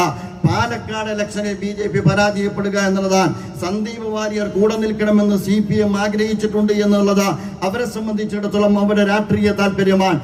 അഥവാ ക്രിസ്റ്റൽ ക്ലിയറൻസ് ഉള്ള ഒരു കോംറേഡ് എന്ന സ്വഭാവത്തിലാണ് അദ്ദേഹത്തെ വിശേഷിപ്പിച്ചിരുന്നത്. പക്ഷേ ഏതോ അർത്ഥത്തിൽ അദ്ദേഹത്തിന്റെ രാഷ്ട്രീയമായ ചോയ്സ് എന്ന് പറയുന്നത് അദ്ദേഹം കോൺഗ്രസിനാണ് തെരഞ്ഞെടുത്തത്. പക്ഷേ അത് വന്നപ്പോൾ സന്ദീപ് വാര്യർ പാർട്ടി മാറിയപ്പോൾ അദ്ദേഹം എന്നിട്ട് പാണക്കാട് എത്തിയപ്പോൾ അതും ജമാഅത്തെ ഇസ്ലാമിക്ക് ഇട്ടിട്ടാണ്, അതിന്റെ പിന്നിലും ജമാഅത്തെ ഇസ്ലാമിയാൻ. വോട്ട് കഴിഞ്ഞപ്പോൾ അതിന്റെ പിന്നിലും ജമാഅത്തെ ഇസ്ലാമിയാൻ. അപ്പോൾ ജമാഅത്തെ ഇസ്ലാമി ഇലക്ഷൻ കഴിഞ്ഞ് റിസൾട്ട് വന്ന് പരാജയപ്പെട്ട ഘട്ടത്തിലും അതിന്റെ പിന്നിലും ജമാഅത്തെ ഇസ്ലാമിയാൻ. നമ്മുടെ ഗോവിന്ദ മാഷ കഴിഞ്ഞ ഏതാനും മാസങ്ങൾക്കകത്ത്, ഒരു 3 മാസത്തിനകത്ത് നമ്മുടെ ഗോവിന്ദ മാഷ നടത്തിയ സ്റ്റേറ്റ്മെന്റ് എന്റെ പ്രിയപ്പെട്ട സഹോദരന്മാരെ നിങ്ങളെടുത്ത് പരിശോധിക്കണം. ആ ഗോവിന്ദ മാഷ 3 മാസത്തിനകത്ത് നടത്തിയ സ്റ്റേറ്റ്മെന്റിനകത്ത് ഒരു ഘട്ടത്തിൽ പോലും ജമാഅത്തെ ഇസ്ലാമി എത്ര തവണ പറഞ്ഞുവെന്നോ RSSനെ എത്ര തവണ പറഞ്ഞുവെന്നോ നിങ്ങൾക്ക് എല്ലാവർക്കും പരിശോധിക്കാവുന്നതാണ്. കേരളത്തിലെ കമ്മ്യൂണിസ്റ്റ് മാർക്സിസ്റ്റ് പാർട്ടിക്ക് RSSനേക്കാൾ ജമാഅത്തെ ഇസ്ലാമിയെ പ്രശ്നവൽക്കരിക്കേണ്ടി വന്ന സാഹചര്യം എന്താ എന്ന് ഇടതുപക്ഷ സുഹൃത്തുക്കൾ ഗൗരവത്തോടുകൂടി ആലോചിക്കണമെന്നാണ് ഞാൻ പറയുന്നത്. ഇന്നലത്തെ അദ്ദേഹത്തിന്റെ ബൈറ്റ് ഞാൻ ശ്രദ്ധിച്ചോ. അദ്ദേഹം പറഞ്ഞ കാര്യം എന്താണെന്ന് ചോദിച്ചാൽ UDFന്റെ കൂടെ നിന്ന് BJPക്കെതിരെ ജമാഅത്തെ ഇസ്ലാമി പ്രവർത്തിച്ചു എന്നുള്ളതാണ്. UDFന്റെ കൂടെ നിന്ന് BJPക്കെതിരെ ജമാഅത്തെ ഇസ്ലാമി പ്രവർത്തിച്ചു എന്നതിന് എന്തിനാണ് ഗോവിന്ദം അസ്വസ്ഥപ്പെടുന്നത്? BJPക്കെതിരെ പ്രവർത്തിക്കുന്നതിന് എന്തിനാണ് CPM അസ്വസ്ഥപ്പെടുന്നത് എന്ന് ഈ സന്ദർഭത്തിൽ ചോദിക്കാൻ ഞാൻ ആഗ്രഹിക്കുകയാണ്. അപ്പൊ അടിസ്ഥാന പ്രശ്നം അതല്ല. കേരളത്തിൽ കുറച്ചു കാലമായി സ്വീകരിച്ചു വരുന്ന ഈ രാഷ്ട്രീയ ധ്രുവീകരണം എന്ന് പറയുന്നത് അപകടകരമായ ഇസ്ലാമോഫോബിയെ പ്രയോജനപ്പെടുത്തിക്കൊണ്ടുള്ള കേരളത്തിന്റെ സോഷ്യൽ ഫാബ്രിക്കിനെ ഏറ്റവും കൂടുതൽ പരിക്കേൽപ്പിക്കുന്ന അപകടകരമായ സമീപനമാണ് എന്ന് ഓർമ്മപ്പെടുത്താൻ ഞാൻ ആഗ്രഹിക്കുകയാണ്. ഒരു കാര്യം കൂടി ഉണർത്താൻ ഞാൻ ആഗ്രഹിക്കുന്നു. എന്ന് മുതലാണ് ജമാഅത്തെ ഇസ്ലാമി ഈ അർത്ഥത്തിൽ ഭീകര പ്രസ്ഥാനമായത് എന്ന് മലയാളികളോട് ഒരു പക്ഷേ ഇനി CPM വിശദീകരിക്കേണ്ടതില്ല. അത് മലയാളികൾക്ക് പച്ചയായിട്ട് അറിയാം. കഴിഞ്ഞ 3 പതിറ്റാണ്ട് കാലം ജമാഅത്തെ ഇസ്ലാമിയുമായി സംസാരിക്കുകയും ജമാഅത്തെ ഇസ്ലാമിയുടെ പിന്തുണ വാങ്ങുകയും ജമാഅത്തെ ഇസ്ലാമിയുടെ വോട്ടിന്റെ പിൻബലത്തിൽ ജയിക്കുകയും ചെയ്ത ഒരു പ്രസ്ഥാനമാണ് ജമാഅത്തെ ഇസ്ലാമി RSSനോട് സമീപിക്കുന്നത്. ജമാഅത്തെ ഇസ്ലാമി RSSനേക്കാൾ പരാമർശ വിധേയമാക്കുന്നത് ഒരൊറ്റ കാര്യം കൂടി ഓർമ്മപ്പെടുത്തുവാൻ ഞാൻ ആഗ്രഹിക്കുകയാണ്. ജമാഅത്തെ ഇസ്ലാമി ഭീകര പ്രസ്ഥാനമാണ് എങ്കിൽ എന്റെ ചോദ്യം, എന്ന് മുതലാണ് ഭീകര പ്രസ്ഥാനമായത്? 2004-ലാണോ, 2006-ലാണോ, 2009-ലാണോ, 2011-ലാണോ, 2015-ലാണോ? ഈ കാലഘട്ടത്തിലെല്ലാം ജമാഅത്തെ ഇസ്ലാമിയുമായി ജെന്റിൽമാൻ എഗ്രിമെന്റ് ഒപ്പുവെച്ച് ചർച്ച നടത്തിയിട്ട് ജമാഅത്തെ ഇസ്ലാമിയുടെ പിന്തുണ CPM ആർജിച്ചിട്ടുണ്ട് എന്ന് മനസ്സിലാക്കണം. ഇനി നിങ്ങൾക്ക് കേൾക്കണോ, കഴിഞ്ഞ 2024-ലെ പാർലമെന്റ് ഇലക്ഷൻ നടന്നല്ലോ. കഴിഞ്ഞ 2024-ലെ പാർലമെന്റ് ഇലക്ഷനിൽ തമിഴ്നാട്ടിലെ വിജയിച്ച 2 മണ്ഡലത്തിലും അതുപോലെ തന്നെ രാജസ്ഥാനിലെ വിജയിച്ച മണ്ഡലത്തിലും തമിഴ്നാട്ടിലെ ഹിന്ദികൾ, അതുപോലെ തന്നെ മധുര, അതേപോലെ തന്നെ രാജസ്ഥാനിലെ സിക്കർ, ഈ 3 വിജയിച്ച മണ്ഡലത്തിലും CPIMന്റെ സ്ഥാനാർത്ഥികൾ വിജയിച്ചത് ജമാഅത്തെ ഇസ്ലാമിയുടെ വോട്ട് വാങ്ങിയിട്ടാണ്. അപ്പോൾ കഴിഞ്ഞ 2024-ന് ശേഷമാണോ ജമാഅത്തെ ഇസ്ലാമിയിലെ തീവ്രവാദ എലമെന്റ് കാണുന്നത്? ഞാൻ പറയുന്നത് ഇങ്ങനെയൊന്നും ഒരു രാഷ്ട്രീയ പ്രസ്ഥാനം പോകാൻ പാടില്ല. മലയാളക്കര മാറിയിട്ടില്ല. മലയാളക്കര മുനമ്പത്തിന്റെ പിറകിലോ മലയാളക്കര മുസ്ലിം കമ്മ്യൂണിറ്റിക്ക് അകത്ത് നടത്തിക്കൊണ്ടിരിക്കുന്ന ശിഥിലീകരണ പ്രവണതകളുടെ പിറകിലോ അല്ല. മലയാളക്കര പ്രബുദ്ധമാണ് എന്ന് വളരെ കൃത്യമായി വിളംബരം ചെയ്ത ഇലക്ഷൻ റിസൾട്ടാണ് പാലക്കാട് നടന്നത് എന്ന് ഓർമ്മപ്പെടുത്താൻ ഞാൻ ആഗ്രഹിക്കുന്നു. ഒറ്റ കാര്യം കൂടി സൂചിപ്പിക്കാൻ ഞാൻ ആഗ്രഹിക്കുന്നു. അഥവാ ഒരാൾക്ക് തന്നെ രക്ഷപ്പെടുത്തേണ്ടി വന്നേക്കാം, അതുപോലെ തന്നെ തന്റെ കുടുംബത്തെ രക്ഷപ്പെടുത്തേണ്ടി വന്നേക്കാം, ഒരു പക്ഷേ അതിന് സ്വന്തം പാർട്ടിയെ തന്നെ ബലി കൊടുക്കേണ്ടി വന്നേക്കാം, അത്രയും ആകാം. പക്ഷെ അതിനു വേണ്ടിയിട്ട് ഒരു കമ്മ്യൂണിറ്റിയുടെ നെഞ്ചത്ത് കയറാനോ ആ കമ്മ്യൂണിറ്റിക്കകത്തുള്ള സംഘടനകളെ ഭീകരവൽക്കരിക്കുവാനോ എന്നിട്ട് ഇസ്ലാമോഫോബിയയുടെ ബലത്തിൽ അവരെ അപരവൽക്കരിക്കുവാനുമാണ് അവർ ശ്രമിക്കുന്നത് എങ്കിൽ ആ പഴയ കമ്മ്യൂണിറ്റി അല്ല ഇപ്പോൾ ഈ കമ്മ്യൂണിറ്റി എന്ന അവസാനത്തെ പത്രപരസ്യത്തിന് ലഭിച്ചിരിക്കുന്ന പ്രതികരണത്തിൽ നിന്നെങ്കിലും CPM മനസ്സിലാക്കാൻ സന്നദ്ധമാകണം. ഞാൻ ഇത്ര പറയാൻ ആഗ്രഹിച്ചതല്ല. നിങ്ങളൊന്നെടുത്ത് പരിശോധിച്ചു നോക്ക്.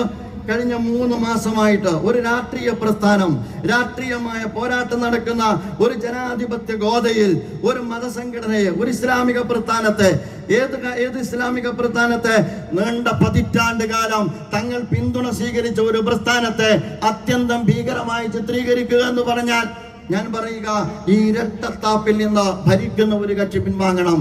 കേരളം പോലുള്ള സുന്ദരമായ ഒരു സംസ്ഥാനത്തെ ഈ ഒരു കമ്മ്യൂണൽ പോളറൈസേഷന് വിട്ടുകൊടുക്കുന്ന സമീപനത്തിൽ നിന്ന് അവർ പിൻവാങ്ങണം. മുനമ്പം വിഷയവുമായി ബന്ധപ്പെട്ട മുസ്ലിം സംഘടനകൾ ഒറ്റക്കെട്ടായി സമീപനം സ്വീകരിച്ചതാണ്. നിങ്ങൾക്ക് എല്ലാവർക്കും അറിയാവുന്നതാണ്. പാണക്കാട് സാദിഖ് അലി തങ്ങളുടെ നേതൃത്വത്തിൽ മുസ്ലിം കോർഡിനേഷൻ കമ്മിറ്റി രൂപീകരിച്ച ആ കോർഡിനേഷൻ കമ്മിറ്റി അതിന്റെ നിലപാട് കേരളത്തോട് പറഞ്ഞതാണ്. മുനമ്പത്ത് താമസിച്ചു കൊണ്ടിരിക്കുന്ന ഏതെങ്കിലും ഒരു സാധാരണക്കാരൻ വില കൊടുത്തു വാങ്ങി അവന്റെ ഭൂമിയിൽ നിന്ന് കുടിയൊഴിപ്പിക്കപ്പെടരുത് എന്നത് കേരളത്തിലെ മുസ്ലിം സംഘടനകൾ ഒറ്റക്കെട്ടായ നിലപാടാണ്. യാതൊരു സംശയവും ആ കാര്യത്തിലില്ല.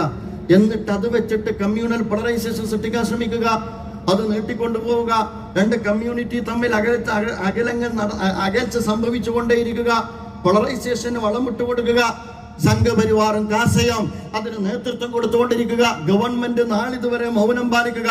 ഇനിയെങ്കിലും അത് അവസാനിപ്പിക്കണമെന്ന് ഓർമ്മപ്പെടുത്താൻ ഞാൻ ആഗ്രഹിക്കുകയാണ്.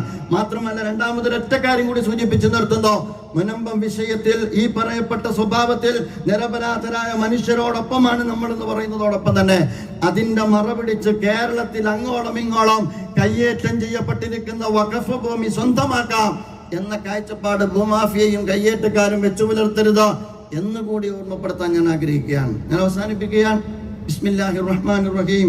പരമകാരുണികനും കരുണാനിധിയുമായ അള്ളാഹുവിന്റെ തിരുനാമത്തിൽ ഉജ്ജ്വലമായ ഈ ദക്ഷിണ കേരള സമ്മേളനത്തിന്റെ ഉദ്ഘാടനം നിർവഹിച്ചതായിട്ട് അറിയിച്ചുകൊണ്ട് ഞാൻ എൻ്റെ വാക്കുകൾക്ക് വിരാമം വിടുന്നു. അൽഹംദുലില്ലാഹി റബ്ബിൽ ആലമീൻ. അസ്സലാമു അലൈക്കും. മുസ്ലിം പോരാട്ടങ്ങളുടെ നിത്യപ്രചോദനം തെക്കൻ കേരളത്തിലെ വിദ്യാർത്ഥിനി സഹോദരിമാർ ഒരുമിച്ച് കൂടിയിട്ടുള്ള ഈ മഹനീയ സമ്മേളനത്തിൽ മുഖ്യപ്രഭാഷണം നിർവഹിക്കുന്നത് ഏറെ ബഹുമാന്യനായ MP ഹാരിസ് ബീരാൻ സാറാണ്. ഊർജ്ജസ്വലനായ സാമൂഹിക പ്രവർത്തകനും സുപ്രീം കോടതി അഭിഭാഷകനും 2011 മുതൽ ഡൽഹി KMCCയുടെ പ്രസിഡന്റും മുസ്ലിം ലീഗ് നേതാവുമാണ്. പൗരത്വ നിയമ ഭേദഗതി, ഹിജാബ്, ലവ് ജിഹാദ്, ഹാദിയ, മഅദനി, സിദ്ദീഖാപ്പൻ കേസുകൾക്കൊപ്പം ഡൽഹി കലാപത്തിൽ ഇരകൾക്ക് നീതി ലഭ്യമാക്കുന്നതിനുള്ള ശ്രമങ്ങളിലും അദ്ദേഹം സുപ്രധാന പങ്കുവഹിച്ചിട്ടുണ്ട്. കപിൽ സിബലടക്കം പ്രമുഖ അഭിഭാഷകരോടൊപ്പം UAPA ദുരുപയോഗത്തിനെതിരായ നിയമ പോരാട്ടങ്ങളിൽ സജീവ സാന്നിധ്യമാണ്.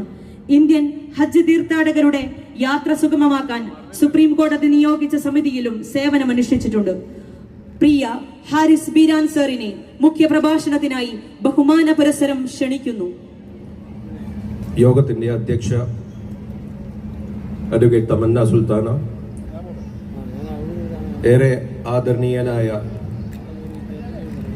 പ്രിയ അമീർ മുജിബ് റഹ്മാൻ സാഹിബ്,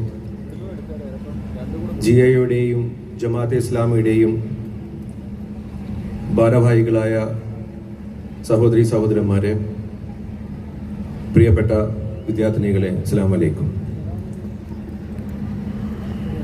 ഇവിടെയുള്ള രണ്ടുപേര് എൻ്റെ കക്ഷികളാണെന്ന് തന്നെ പറയാൻ വേണമെങ്കിൽ,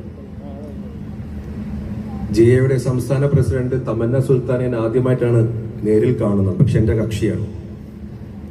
ഇപ്പൊ എൻ്റെ ഇവിടെ പരിചയപ്പെടുത്തിയപ്പോൾ ഹിജാബ് കേസ് എന്ന് പറഞ്ഞു. ഹിജാബ് കേസിൽ എൻ്റെ കക്ഷിയായിരുന്നു തമന്ന സുൽത്താൻ. അതേപോലെ തന്നെ കക്ഷി എന്ന് പറയാവുന്നതാണ് മുജീബ് റഹ്മാൻ സാഹിബ്. കാരണം മീഡിയ വണ്ണിന്റെ വിലക്കുമായി സംബന്ധിച്ച കേസുമായിട്ട് നിരന്തരം ബന്ധപ്പെട്ടുകൊണ്ടിരുന്ന ഒരു വ്യക്തിത്വമാണ് മുജീബ് റഹ്മാൻ സാഹിബ്. GIയുടെ ഈ ദക്ഷിണ കേരള സമ്മേളനം വളരെ മനോഹരമായിട്ട് സംഘാടനത്തിന്റെ എല്ലാ തരത്തിലുള്ള മാനവഹിരുതകളും അതിനകത്ത് വെച്ചിട്ട് ഇവിടെ സംഘടിപ്പിച്ച GIയുടെ ഈ ദക്ഷിണ കേരള സംഘാടക സമിതിയെ ആദ്യമായി ഞാൻ അഭിനന്ദിക്കുകയാണ്. സമയം കുറവാണ്, കാരണം 7:15 വിമാനത്തിൽ എനിക്ക് ഡൽഹിയിലേക്ക് പോകേണ്ടതുണ്ട്. കാരണം നാളെ പാർലമെന്റ് തുടങ്ങുകയാണ്. ചുരുങ്ങിയ സമയം കൊണ്ട് വിഷയമെന്ന് പറയുന്നത് ഇന്ത്യയുടെ വർത്തമാനവും നേർസാക്ഷ്യങ്ങളും എന്ന് പറയുന്ന വലിയൊരു വിഷയമാണ് എൻ്റെ മുമ്പിൽ എടുത്തിരിക്കുന്നത്. പ്രിയപ്പെട്ട അമീർ ഒരുപാട് കാര്യങ്ങൾ ഇവിടെ പറഞ്ഞു. ഇന്നത്തെ നേർസാക്ഷ്യങ്ങളായിട്ടുള്ള ഒരുപാട് കാര്യങ്ങൾ അമീർ ഇവിടെ പ്രതിപാദിച്ചു. ഞാൻ നേരത്തെ പറഞ്ഞ മീഡിയ വൺ കേസുമായിട്ട് തന്നെ നമുക്ക് തുടങ്ങാം.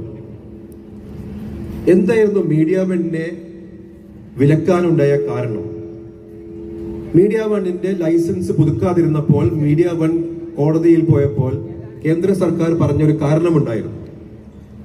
മീഡിയ വണ്ണിനെതിരെ ഒരു സീക്രട്ട് ആയിട്ടുള്ള ഇന്റലിജൻസ് റിപ്പോർട്ട് ഉണ്ട്. അതിന്റെ അടിസ്ഥാനത്തിൽ കേന്ദ്ര ആഭ്യന്തര മന്ത്രാലയം ഇതിന്റെ ലൈസൻസ് പുതുക്കാൻ പറ്റില്ല എന്നാണ് പറഞ്ഞത്. എന്താണ് കാരണം എന്ന് ചോദിച്ചത്, എന്താണ് ആ ലൈസൻസ് സീക്രട്ട് റിപ്പോർട്ട് എന്ന് ചോദിച്ചു കഴിഞ്ഞാൽ അവരാരും നമ്മുടെ അടുത്ത് പറയില്ല. അത് ഞങ്ങൾ കോടതിയെ കാണിച്ചു കൊടുത്തോളാം എന്ന് മാത്രം പറയും.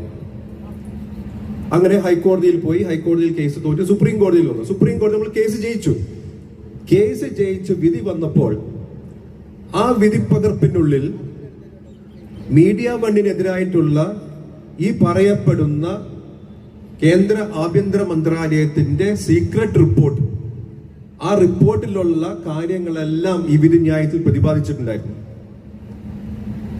ആ വിധിന്യായത്തിന്റെ ഏറ്റവും വലിയ സവിശേഷത എന്ന് പറയുന്നത് ഈ പറയുന്ന സീക്രട്ട് റിപ്പോർട്ടിന്റെ കാര്യങ്ങളെല്ലാം അതിനകത്ത് വളരെ വ്യക്തമായിട്ട് പ്രതിപാദിച്ചു എന്നുള്ളതാണ്. അതിനകത്ത് എന്താ പറയുന്നത്? അതിനകത്ത് പറയുന്നത് മീഡിയ വൺ എന്ന് പറയുന്ന ചാനൽ ഈ മുസ്ലിം സമുദായത്തിന്റെ വിഷയങ്ങളാണ് പ്രധാനമായും അവർ സംപ്രേഷണം ചെയ്യുന്നത്, അല്ലെങ്കിൽ അതിന്റെ കോസാണ്, മുസ്ലിം കോസാണ് അവർ ഏറ്റെടുത്തിരിക്കുന്നത്. അപ്പൊ ഒരു ചാനലിന്റെ ലൈസൻസ് പുതുക്കി കൊടുക്കാതിരിക്കാനുള്ള ഒരു കാരണം എന്നെന്ന് പറഞ്ഞു കഴിഞ്ഞാൽ ഒരു മുസ്ലിം കോഴ്സ് എടുത്തു എന്നുള്ളതാണ് ഒരു കാരണമായിട്ട് പറഞ്ഞിരിക്കുന്നത്. പിന്നെയുള്ള കാരണങ്ങൾ എന്ന് പറഞ്ഞാൽ ഇത് ഫണ്ട് ചെയ്യുന്നത് ജമാഅത്ത് ഇസ്ലാമി, അങ്ങനെ പല പല കാരണങ്ങൾ. അതൊന്നും വലിയ കാരണങ്ങളല്ലല്ലോ. അപ്പൊ അങ്ങനെ ഒരു ചാനൽ, അതായത് ഇത്ര വർഷങ്ങളായിട്ട് 10 വർഷമായിട്ട് ഒരുപാട് കോടി രൂപ മുടക്കി, ഒരുപാട് ഓഫീസുകൾ ഉണ്ടായി, ഒരുപാട് ആളുകൾ പണിയെടുക്കുന്ന ഒരു സ്ഥാപനത്തെ ഒരു സുപ്രഭാതത്തിൽ ഈ പറയുന്ന വിധത്തിൽ വിലക്കുകയാണെങ്കിൽ, അതായത് ഈ പറയുന്ന കാരണം എന്ന് പറയുന്നത് ഒരു മുസ്ലിം കോസിന് വേണ്ടിയിട്ട് ഒരു ചാനൽ നിന്നു എന്നുള്ളൊരു കാരണം കൊണ്ട് വിലക്കുകയാണെങ്കിൽ നമുക്കറിയാം വർത്തമാന കാലത്ത് ഇന്ത്യയുടെ പോക്ക് എങ്ങോട്ടാണ് എന്നുള്ളത്. തമന്ന സുൽത്താനയുടെ കേസ് പറഞ്ഞു, ഹിജാബിന്റെ കേസ് പറഞ്ഞു. തലയിൽ തട്ടമിട്ട് കഴിഞ്ഞാൽ പ്രശ്നമായിട്ടുള്ള ഒരു നിയമമുണ്ടാക്കിയ രാജ്യത്താണ് നാം നിൽക്കുന്നതെന്ന് നമുക്ക് ഓർക്കേണ്ടി വരും. കോടതിയിൽ പോയപ്പോ കോടതി ഇത് തന്നെയാണ് ചോദിക്കുന്നത്. ഹിജാബ് എന്ന് പറയുന്നത് ഇസ്ലാമിന്റെ അവിഭാജ്യ ഘടകമാണോ അല്ലയോ എന്നുള്ളത് നിങ്ങൾ തീരുമാനിക്കേണ്ട ആവശ്യം എന്താണ്? ഗവൺമെന്റ് എന്നുള്ള രീതിയിൽ നിങ്ങൾ തീരുമാനിക്കേണ്ട ആവശ്യകത എന്താണ്? ഒരാൾക്ക് തട്ടം ഇടണമെന്നുണ്ടെങ്കിൽ തട്ടം ഇട്ടോട്ടെ, ഹിജാബ് ഇടണമെന്നുണ്ടെങ്കിൽ ഹിജാബ് ഇട്ടോട്ടെ. നിങ്ങൾ ഒരു മനുഷ്യന്റെ വസ്ത്രത്തിലേക്ക് ചുഴ്ന്നിറങ്ങി നോക്കേണ്ട ആവശ്യകത എന്താണ് എന്നാണ് കോടതി ചോദിച്ചത്. ഇപ്പൊ കഴിഞ്ഞ ദിവസം നിങ്ങൾ കേട്ടിട്ടുണ്ടാകും, ഛത്തീസ്ഗഡ് സംസ്ഥാനത്ത് ജുമായുടെ കുത്തുബ പറയുന്നതിന് മുമ്പ് ഒരു ദിവസം മുമ്പ് ഇമാമമാര് ഈ കുത്തുബയുടെ ടെക്സ്റ്റ് വഖഫ് ബോർഡിന് അയച്ചു കൊടുക്കണം. ആ ടെക്സ്റ്റ് വഖഫ് ബോർഡ് വായിച്ചു നോക്കിയിട്ട് അവര് പറയും എന്താ പറയേണ്ടത്, എന്താ പറയേണ്ടാത്തത് എന്ന് പറഞ്ഞു കഴിഞ്ഞാല് ഛത്തീസ്ഗഡിലെ BJP സർക്കാർ പറയും അവിടുത്തെ ജുമായിലെ കുത്തുബയിൽ ഇമാമുമാർ എന്താ പറയേണ്ടത് പറയേണ്ടാത്തത്. അപ്പൊ എവിടെ വരെയും പോയി? നമ്മൾ ഈ വലിയ കുട്ടിഘോഷിക്കുന്ന നമ്മുടെ മതസ്വാതന്ത്ര്യം എവിടെ വരെയും പോയി? ഛത്തീസ്ഗഡിൽ BJP ഭരിക്കുന്നത് കാരണം അവിടുത്തെ പള്ളികളിൽ അത് ബാധകമാക്കുകയാണ്. കഴിഞ്ഞ വെള്ളിയാഴ്ച തൊട്ട് ബാധകമാക്കി. നമ്മളിപ്പോ അഭിമാനകരമായിട്ടുള്ള അസ്തിത്വം എന്നുള്ള രീതിയിൽ 1948 കായിദമില്ലത്ത് മുഹമ്മദ് ഇസ്മായിൽ സാഹിബ് പറഞ്ഞ ഒരു മുദ്രാവാക്യമാണ് അഭിമാനകരമായിട്ടുള്ള അസ്തിത്വം എന്ന് പറയുന്നത്. അദ്ദേഹം ഭരണഘടനാ നിർമ്മാണ സമിതിയിൽ ഒരു അംഗം കൂടിയായിരുന്നു. ഇപ്പൊ ഭരണഘടന ഉണ്ടാക്കിക്കൊണ്ടിരിക്കുന്ന സമയത്ത് പലതരത്തിൽ ഓരോ ആർട്ടിക്കിൾ ഉണ്ടാക്കുമ്പോഴും ഒരുപാട് ഡിബേറ്റുകളാണ് ഉള്ളത്.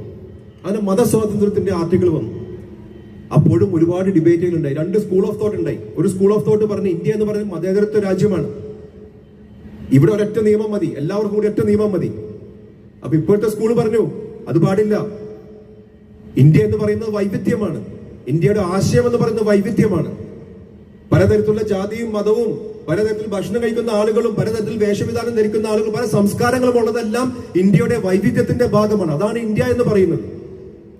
ആ വൈവിധ്യത്തെ നിങ്ങൾ എങ്ങനെ ചോർത്തിക്കളയാൻ പറ്റും? ഇന്ത്യയുടെ വൈവിധ്യം ഇല്ലാതാക്കാൻ പറ്റുമോ? അതുകൊണ്ട് തന്നെ ഓരോ മതക്കാർക്കും അവരുടെ ആചാരങ്ങളും അനുഷ്ഠാനങ്ങളും അനുഷ്ഠിക്കാനുള്ള സ്വാതന്ത്ര്യം കൊടുക്കുക എന്നുള്ളതാണ് ഇന്ത്യയുടെ മതേതരത്വം എന്ന് പറയുന്നത്. അങ്ങനെയാണ് ഈ മതസ്വാതന്ത്ര്യം എന്ന് പറയുന്ന മൗലികാവകാശമായിട്ട് നമ്മുടെ ഭരണഘടനയിൽ അവിടെ ഉണ്ടായത്.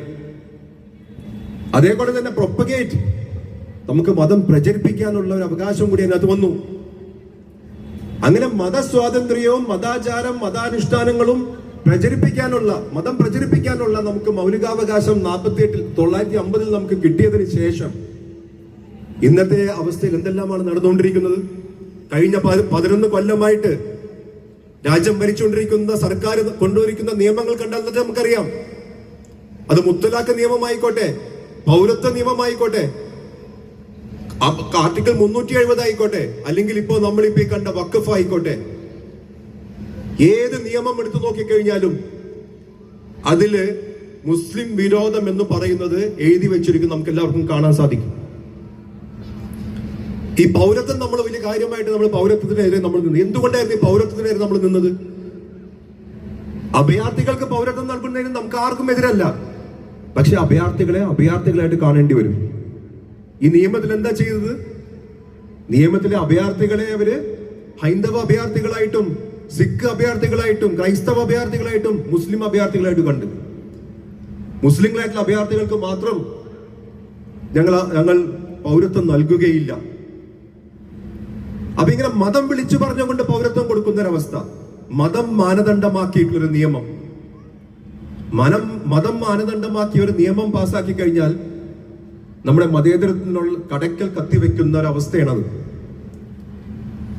അതുകൊണ്ട് തന്നെയാണ് നമ്മളെല്ലാവരും തെരുവിലിറങ്ങേണ്ടി വന്നതും കോടതിയിൽ പോകേണ്ടി വന്നതും.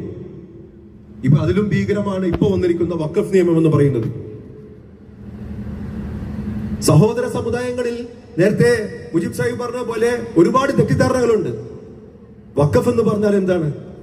വഖഫ് എന്ന് പറഞ്ഞു കഴിഞ്ഞാൽ ഒരു ഇസ്ലാം മതവിശ്വാസി അള്ളാഹുലേക്ക് സമർപ്പിക്കുന്നതാണ്. അവന്റെ സ്വത്തോ എന്തായാലും അവൻ അള്ളാഹുലേക്ക് സമർപ്പിക്കുകയാണ്. അവന്റെ സ്വകാര്യ സ്വത്ത് അള്ളാഹുലേക്ക് സമർപ്പിക്കുകയാണ്. പുതിയ വഖഫ് നിയമത്തിൽ എന്താ പറയുന്നത്? പുതിയ വഖഫ് നിയമത്തിൽ പറയുന്നത് വാമൊഴി കൊണ്ട് ഒരാൾ വഖഫ് ചെയ്തു കഴിഞ്ഞാൽ അത് അംഗീകരിക്കാൻ പറ്റില്ല. അതായത് ഓറൽ വഖഫ് അംഗീകരിക്കില്ല. വഖഫ് നിയമം എന്ന് പറയുന്നത് ഇസ്ലാമിക തത്വത്തിൽ അടിസ്ഥാനമാക്കിയുള്ള നിയമമാണ്. അപ്പൊ ഇസ്ലാമിക തത്വം എന്താണെന്ന് ആദ്യം പഠിക്കേണ്ടി വരും. ഇസ്ലാമിക തത്വം പഠിച്ചു കഴിഞ്ഞാൽ ഖുർആനും ഹദീസും ഒക്കെ നോക്കിക്കഴിഞ്ഞു കഴിഞ്ഞാൽ നെയ്യത്തോടു കൂടി വാമൊഴി മതി, നെയ്യത്തോടു കൂടിയുള്ള വാമൊഴി മതി, അത് വഖഫായി മാറും. ഒരാൾ നെയ്യത്തോടു കൂടി വാമൊഴി പറയുകയാണ്, ഞാൻ അള്ളാഹുലേക്ക് സമർപ്പിക്കുകയാണെന്ന് പറഞ്ഞു കഴിഞ്ഞാൽ വഖഫായി മാറി. ഈ പുതിയ നിയമത്തിൽ പറയുകയാണ് അങ്ങനെ വാമൊഴിയായി മാറിക്കഴിഞ്ഞാൽ അത് വഖഫായി അംഗീകരിക്കാൻ പറ്റില്ല. അതോടെ ആ നിയമം പോയില്ലേ, നിയമത്തിന്റെ അടിത്തറ പോയില്ലേ, അടിസ്ഥാനം പോയില്ലേ. മതം പഠിപ്പിക്കുന്നത് ശരിയല്ല, ഞങ്ങൾ പറയുന്നതാണ് നിയമം എന്ന് പറയുന്ന രീതിയിലേക്കാണ് പോക്ക്. അതിന്റെ അർത്ഥം എന്താണ്? ഞങ്ങൾ ഏക സിവിൽ കോഡിലേക്കുള്ള വഴിയാണ് തേടുന്നത് എന്നുള്ളതാണ്. പ്രധാനമന്ത്രി ഏത് സമയത്ത് എപ്പോ മൈക്ക് കിട്ടിക്കഴിഞ്ഞാലും ഏക സിവിൽ കോഡ് നടപ്പാക്കുമെന്ന് പറയുന്നുണ്ടല്ലോ. ഇതെല്ലാം ഏക സിവിൽ കോഡ് നടപ്പാക്കുന്ന പല വഴികളിൽ ഒരു വഴിയാണ്. കാരണം മതം പറയുന്നത് എന്താണ്? മതം പറയുന്നു ഓറൽ വഖഫ് എന്ന് പറയുന്നത് ഇസ്ലാമിക നിയമം അനുസരിച്ചിട്ട് വഖഫാണ് എന്ന്. പക്ഷേ പാർലമെന്റ് പാസ്സാക്കാൻ പോകുന്ന നിയമത്തിൽ പറയുന്നത് എന്താണ്? ഓറൽ വഖഫ് എന്ന് പറയുന്നത് വഖഫല്ല എന്ന്. മതം പറയുന്ന നിയമം അംഗീകരിച്ചില്ലെങ്കിൽ അതിന്റെ അർത്ഥം എന്താണ്? പാർലമെന്റ് പറയുന്ന നിയമം അംഗീകരിക്കണം. പാർലമെന്റ് പറയുന്ന നിയമം ഇസ്ലാമിക നിയമത്തിന്റെ ഘടകവിരുദ്ധമാണെങ്കിൽ പോലും നിങ്ങൾ അംഗീകരിച്ചോളണം എന്ന് പറഞ്ഞു കഴിഞ്ഞാൽ അതാണ് ഏക സിവിൽ കോഡ് എന്ന് പറയുന്നത്. അപ്പൊ ഈ കാണുന്ന കാര്യങ്ങളെല്ലാം നമ്മുടെ മുന്നിലേക്ക് ചൂണ്ടിക്കാണിക്കുന്നത് ഒരു മുസ്ലിം വിദ്വേഷം എങ്ങനെ പരത്തി അതിലൂടെ ഏത് രീതിയിലാണ് ഒരു പോളറൈസേഷൻ ഉണ്ടാക്കുക എന്നുള്ളത്. വഖഫ് നിയമത്തിൽ പല കാര്യങ്ങളും പറയുന്നുണ്ട്. വഖഫ് നിയമത്തിൽ പറയുന്നതനുസരിച്ചിട്ട്, ഇപ്പോഴത്തെ വഖഫ് നിയമത്തിൽ പറയുന്നതനുസരിച്ചിട്ട് 3 കാര്യങ്ങളുണ്ടെങ്കിൽ വഖഫാകുമെന്നാണ് പറയുന്നത്. അതായത് വഖഫിന്റെ ആധാരം, എന്നാണ് വഖഫ് ചെയ്തത്, ആരാണ് വാക്കിഫ് എന്ന് പറയുന്ന ഈ 3 കാര്യങ്ങൾ കേന്ദ്ര സർക്കാരിന്റെ ഓൺലൈൻ പോർട്ടലിൽ അപ്ലോഡ് ചെയ്ത് കഴിഞ്ഞാൽ അത് വഖഫായി മാറുമെന്നാണ് പറഞ്ഞത്. അതിന്റെ കാരണം എന്ന് പറയുന്നത് ഉത്തരേന്ത്യയിലൊക്കെ ഒരുപാട് വർഷം മുമ്പ് 500-600 വർഷം മുമ്പുള്ള വഖഫുകളുണ്ട്. അതിനകത്തൊന്നും രേഖകൾ ഉണ്ടാവില്ല. അപ്പൊ ആ പറയുന്ന വസ്തുക്കളെല്ലാം അത് എൻക്രോച്ച്മെന്റ് ആണെന്ന് പറഞ്ഞിട്ട്, കയ്യേറിയതാണെന്ന് പറഞ്ഞിട്ട് കേന്ദ്ര സർക്കാർ തിരിച്ചെടുക്കാം. അതാണ് അതിന്റെ വഴി. പക്ഷെ ഈ മുനമ്പത്തുള്ള പാവങ്ങളെ ഇത് പറഞ്ഞിട്ടാണ് പറ്റിക്കുന്നത്. അതായത് ഈ പുതിയ നിയമം കൊണ്ടുവന്നിരിക്കുന്നത് നിങ്ങളെ രക്ഷപ്പെടുത്താനാണ് എന്ന് പറയാം. പുതിയ നിയമം വന്നു കഴിഞ്ഞാൽ നിങ്ങൾ രക്ഷപ്പെടുമെന്നാണ് ഈ മുനമ്പത്തെ പാവങ്ങളടുത്ത് പറഞ്ഞിരിക്കുന്നത്. പുതിയ നിയമം വന്നു കഴിഞ്ഞാൽ ഈ 3 രേഖകൾ അപ്ലോഡ് ചെയ്ത് കഴിഞ്ഞാൽ വഖഫാകും എന്നുണ്ടെങ്കിൽ മുനമ്പത്തെ ഈ 3 രേഖകളുമുണ്ട്. ഈ 3 രേഖകൾ അവിടെ അപ്ലോഡ് ചെയ്ത് കഴിഞ്ഞാൽ പിന്നെ ആ പാവങ്ങളെല്ലാം പ്രതിസന്ധിയിലായി, അത് വഖഫായി മാറി. അപ്പൊ BJP ഈ പറയുന്ന നിയമം വെച്ചിട്ട്, ഇല്ലാത്ത കാര്യം വെച്ചിട്ട് ഈ പറയുന്ന മുനമ്പംകാരെ പറ്റിച്ചുകൊണ്ടിരിക്കുകയാണ്. അവരെ മിസ്ലീഡ് ചെയ്യാണ്, മിസ്ഗൈഡ് ചെയ്യാണ്. അതെന്തിനു വേണ്ടി? അവിടെ എന്താ പറഞ്ഞുകൊണ്ടിരിക്കുന്നത്? വഖഫ് ബോർഡ് ഇപ്പൊ ഒരു പ്രത്യേക വസ്തു നോക്കിയിട്ട് ഇത് വഖഫാണ് എന്ന് പറഞ്ഞു കഴിഞ്ഞാൽ അവരത് എടുത്തുകൊണ്ട് പോകും. ഇനി നാളെ ആ പള്ളി എടുത്തുകൊണ്ട് പോകും, ആ അമ്പലം എടുത്തുകൊണ്ട് പോകും എന്നുള്ളതാണ് അവിടെ എല്ലാം പ്രചരണം. നമ്മൾ സഹോദര സമുദായങ്ങളോട് ശരിയായ രീതിയിൽ സംസാരിക്കേണ്ട ഒരു അവസ്ഥയാണ് ഇവിടെ. അല്ലെങ്കിൽ നമ്മുടെ കയ്യിൽ നിന്ന് കൈവിട്ടു പോകുന്ന അവസ്ഥയിലേക്കാണ് പോകുന്നത്. കാരണം വ്യക്തമായിട്ടുള്ള അജണ്ടയുടെ ഭാഗമായിട്ടാണ് ഇതെല്ലാം നടന്നുകൊണ്ടിരിക്കുന്നത്. മുജീബ് സാഹിബ് പറഞ്ഞ പോലെ മുസ്ലിം കോർഡിനേഷൻ കമ്മിറ്റി ഒരു തീരുമാനമെടുത്തിട്ടുണ്ട്. ആ തീരുമാനമെടുക്കാൻ അതിന്റെ കാരണവുമുണ്ട്. കാരണം ഇത് വഖഫാണോ അല്ലയോ എന്നുള്ള വിഷയത്തിലേക്കൊക്കെ പോയി കഴിഞ്ഞാൽ പിന്നെയും അതിനകത്ത് ബുദ്ധിമുട്ടുണ്ടാകും. പുതിയ നിയമം വന്നു കഴിഞ്ഞാൽ അതിലേറെ ബുദ്ധിമുട്ടുണ്ടാകും. അതുകൊണ്ട് അതിനകത്തേക്കൊന്നും പോകുന്നില്ല. അവിടെ കിടപ്പാടം നഷ്ടപ്പെടുന്നവനെ കിടപ്പാടം നഷ്ടപ്പെടാൻ പാടില്ല എന്നുള്ള വ്യക്തമായിട്ടുള്ള ഒരു കാഴ്ചപ്പാട് കൂടിയിട്ടാണ് മുസ്ലിം കോർഡിനേഷൻ കമ്മിറ്റി, മുസ്ലിം സംഘടനകളും എല്ലാം മുന്നോട്ട് പോയിക്കൊണ്ടിരിക്കുന്നതെങ്കിലും എന്തുകൊണ്ട് സർക്കാർ അതിനകത്തൊരു തീരുമാനമെടുക്കുന്നില്ല എന്നുള്ളതാണ്. ഈ സർക്കാരിന്റെയും അതേപോലെ തന്നെ CPM-ന്റെയും നയം നേരത്തെ മുജീബ് സാഹിബ് പറഞ്ഞു. കഴിഞ്ഞ നിയമസഭാ തെരഞ്ഞെടുപ്പിൽ പറഞ്ഞു നടന്ന എന്താണ് മുദ്രാവാക്യം? UDF വന്നു കഴിഞ്ഞാൽ അമീർ ഹസൻ കുഞ്ഞാപ്പ സഖ്യമായിരിക്കും കേരളം ഭരിക്കുന്നതെന്ന്. എന്ന് പറഞ്ഞാൽ 3 മുസ്ലിം നാമധാരികൾ ആയിരിക്കും കേരളം ഭരിക്കുന്നത് എന്ന് പറഞ്ഞ് ആ ഒരു പേടി ഉണ്ടാക്കി, ഒരു ഇസ്ലാമിക് ഫോബിയ ഉണ്ടാക്കി ബാക്കി 2 സമുദായങ്ങളുടെയും കൂടി വോട്ടുകൾ ഒന്നിച്ചെടുപ്പിക്കുക എന്നുള്ള ലക്ഷ്യത്തോടു കൂടി കഴിഞ്ഞ നിയമസഭാ തെരഞ്ഞെടുപ്പിൽ തുടങ്ങിയ സംഗതിയാണ്. നമുക്കറിയാം കേന്ദ്ര സർക്കാരും കേന്ദ്രം ഭരിക്കുന്ന പാർട്ടിയുമെല്ലാം ഈ ഒരു ലക്ഷ്യവുമായിട്ട്, ഈ ഒരു പോളിസിയുമായിട്ടാണ് മുന്നോട്ട് പോയിക്കൊണ്ടിരിക്കുന്നത്. അതേ നയമാണ് ഇവിടുത്തെ CPM-ഉം ഇടതും പിന്തുടർന്നിരിക്കുന്നത് എന്നുള്ളതാണ് ഏറ്റവും ദുഃഖകരമായിട്ടുള്ള വസ്തുത എന്ന് പറയുന്നത്. അപ്പൊ ഏത് രീതിയിലും മുസ്ലിം സമുദായത്തെ ഇട്ട് അടിച്ചു കഴിഞ്ഞു കഴിഞ്ഞാൽ തിരഞ്ഞെടുപ്പ് രാഷ്ട്രീയത്തിൽ നമുക്ക് ജയിക്കാൻ വളരെ എളുപ്പമായിരിക്കും എന്നുള്ള ഒരു വസ്തുതയുമായിട്ടാണ് ഇവർ മുന്നോട്ട് പോയിക്കൊണ്ടിരിക്കുന്നത്. ഈ സമുദായം എന്ത് ചെയ്തിട്ടാണ്, ഈ സമുദായം എന്ത് അക്രമം ചെയ്തിട്ടാണ് ഇങ്ങനെ ചെയ്യുന്നത്? എങ്ങനെ കിടന്നിരുന്ന ഒരു സമുദായത്തെ ഈ രീതിയിലേക്ക് പൊക്കിക്കൊണ്ടുവരാൻ ഈ പറയുന്ന സംഘടനകൾ, GIA ഉൾപ്പെടെയുള്ള സംഘടനകൾ ചെയ്ത ആ സൽപ്രവൃത്തികളൊന്നും കാണാതെ ഈ പറയുന്ന രീതിയിലുള്ള ഇസ്ലാമോഫോബിയ പ്രചരിപ്പിച്ച് ഏത് രീതിയിലാണ് തെരഞ്ഞെടുപ്പിൽ ഒരു തരത്തിലുള്ള നേട്ടമുണ്ടാക്കാൻ സാധിക്കുമെന്നുള്ള BJP-യുടെ അതേ നയം കോപ്പി എടുത്തിരിക്കുകയാണ് ഇവിടുത്തെ CPM-ഉം ഇവിടുത്തെ സർക്കാർ. നമ്മളതിനെ തടഞ്ഞേ മതിയാവും. നമ്മൾ എങ്ങനെ തടയേണ്ടത്? നമ്മൾ തടയേണ്ടത് നമ്മുടെ സഹോദര സമുദായങ്ങളുമായിട്ടുള്ള സംസാരത്തിൽ കൂടി തന്നെയാണ് നമുക്ക് തടയാൻ പറ്റുകയുള്ളൂ. അവരെ പറഞ്ഞ് മനസ്സിലാക്കണം, വഖഫ് എന്ന് പറയുന്നത് ഒരു ഇസ്ലാമിക വിശ്വാസിയുടെ സ്വകാര്യ സ്വത്താണ്. ഒരു സർക്കാരിന്റെയും ഒരു ഇഞ്ച് ഭൂമി പോലും വഖഫിന്റെ സ്വത്തായിട്ടോ ഭൂമിയായിട്ടോ നമ്മൾ എടുത്തിട്ടില്ല, അതെടുക്കുകയുമില്ല. അതെടുക്കുന്നത് തെറ്റുമാണ്. ആ രീതിയിലുള്ള സംസാരങ്ങളുമായിട്ട് മുന്നോട്ട് പോകേണ്ട ഒരു സമയമാണിത്. GIA പോലത്തെ സംഘടനകൾക്ക് അതിനകത്ത് ഒരുപാട് കാര്യങ്ങൾ ചെയ്യാൻ പറ്റും. അധികം നീട്ടുന്നില്ല. എന്തായാലും ഇവിടെ എത്തിയതും ഈ പറഞ്ഞ പോലെ നിങ്ങൾ എല്ലാവരുമായിട്ട് കാണാനും സംവദിക്കാനും സാധിച്ചതിൽ ഏറ്റവും വലിയ സന്തോഷം ഞാൻ പ്രകടിപ്പിച്ചുകൊണ്ട് നിർത്തുന്നു. അസ്സലാമു അലൈക്കും വറഹ്മത്തുള്ളാഹി. ആത്മാഭിമാനമുള്ള നന്ദി തമന്ന സുൽത്താന, നന്ദി ഹാരിസ് ബിരാൻ സർ. ബഹുമാന്യനായ അമീറിന് മെമന്റോ സമർപ്പിക്കുന്നതിനായി GIO സംസ്ഥാന നന്ദി മുജീബ് റഹ്മാൻ സാഹിബ്, നന്ദി സുഹാന അബ്ദുൽ ലത്തീഫ്. ശ്രദ്ധിക്കുക, മഗ്രിബും ഇശാവും ജമ്മും കസറുമായി വേദിയുടെ പിറകുവശത്താണ് സജ്ജീകരിച്ചിരിക്കുന്നത്. നമസ്കാരം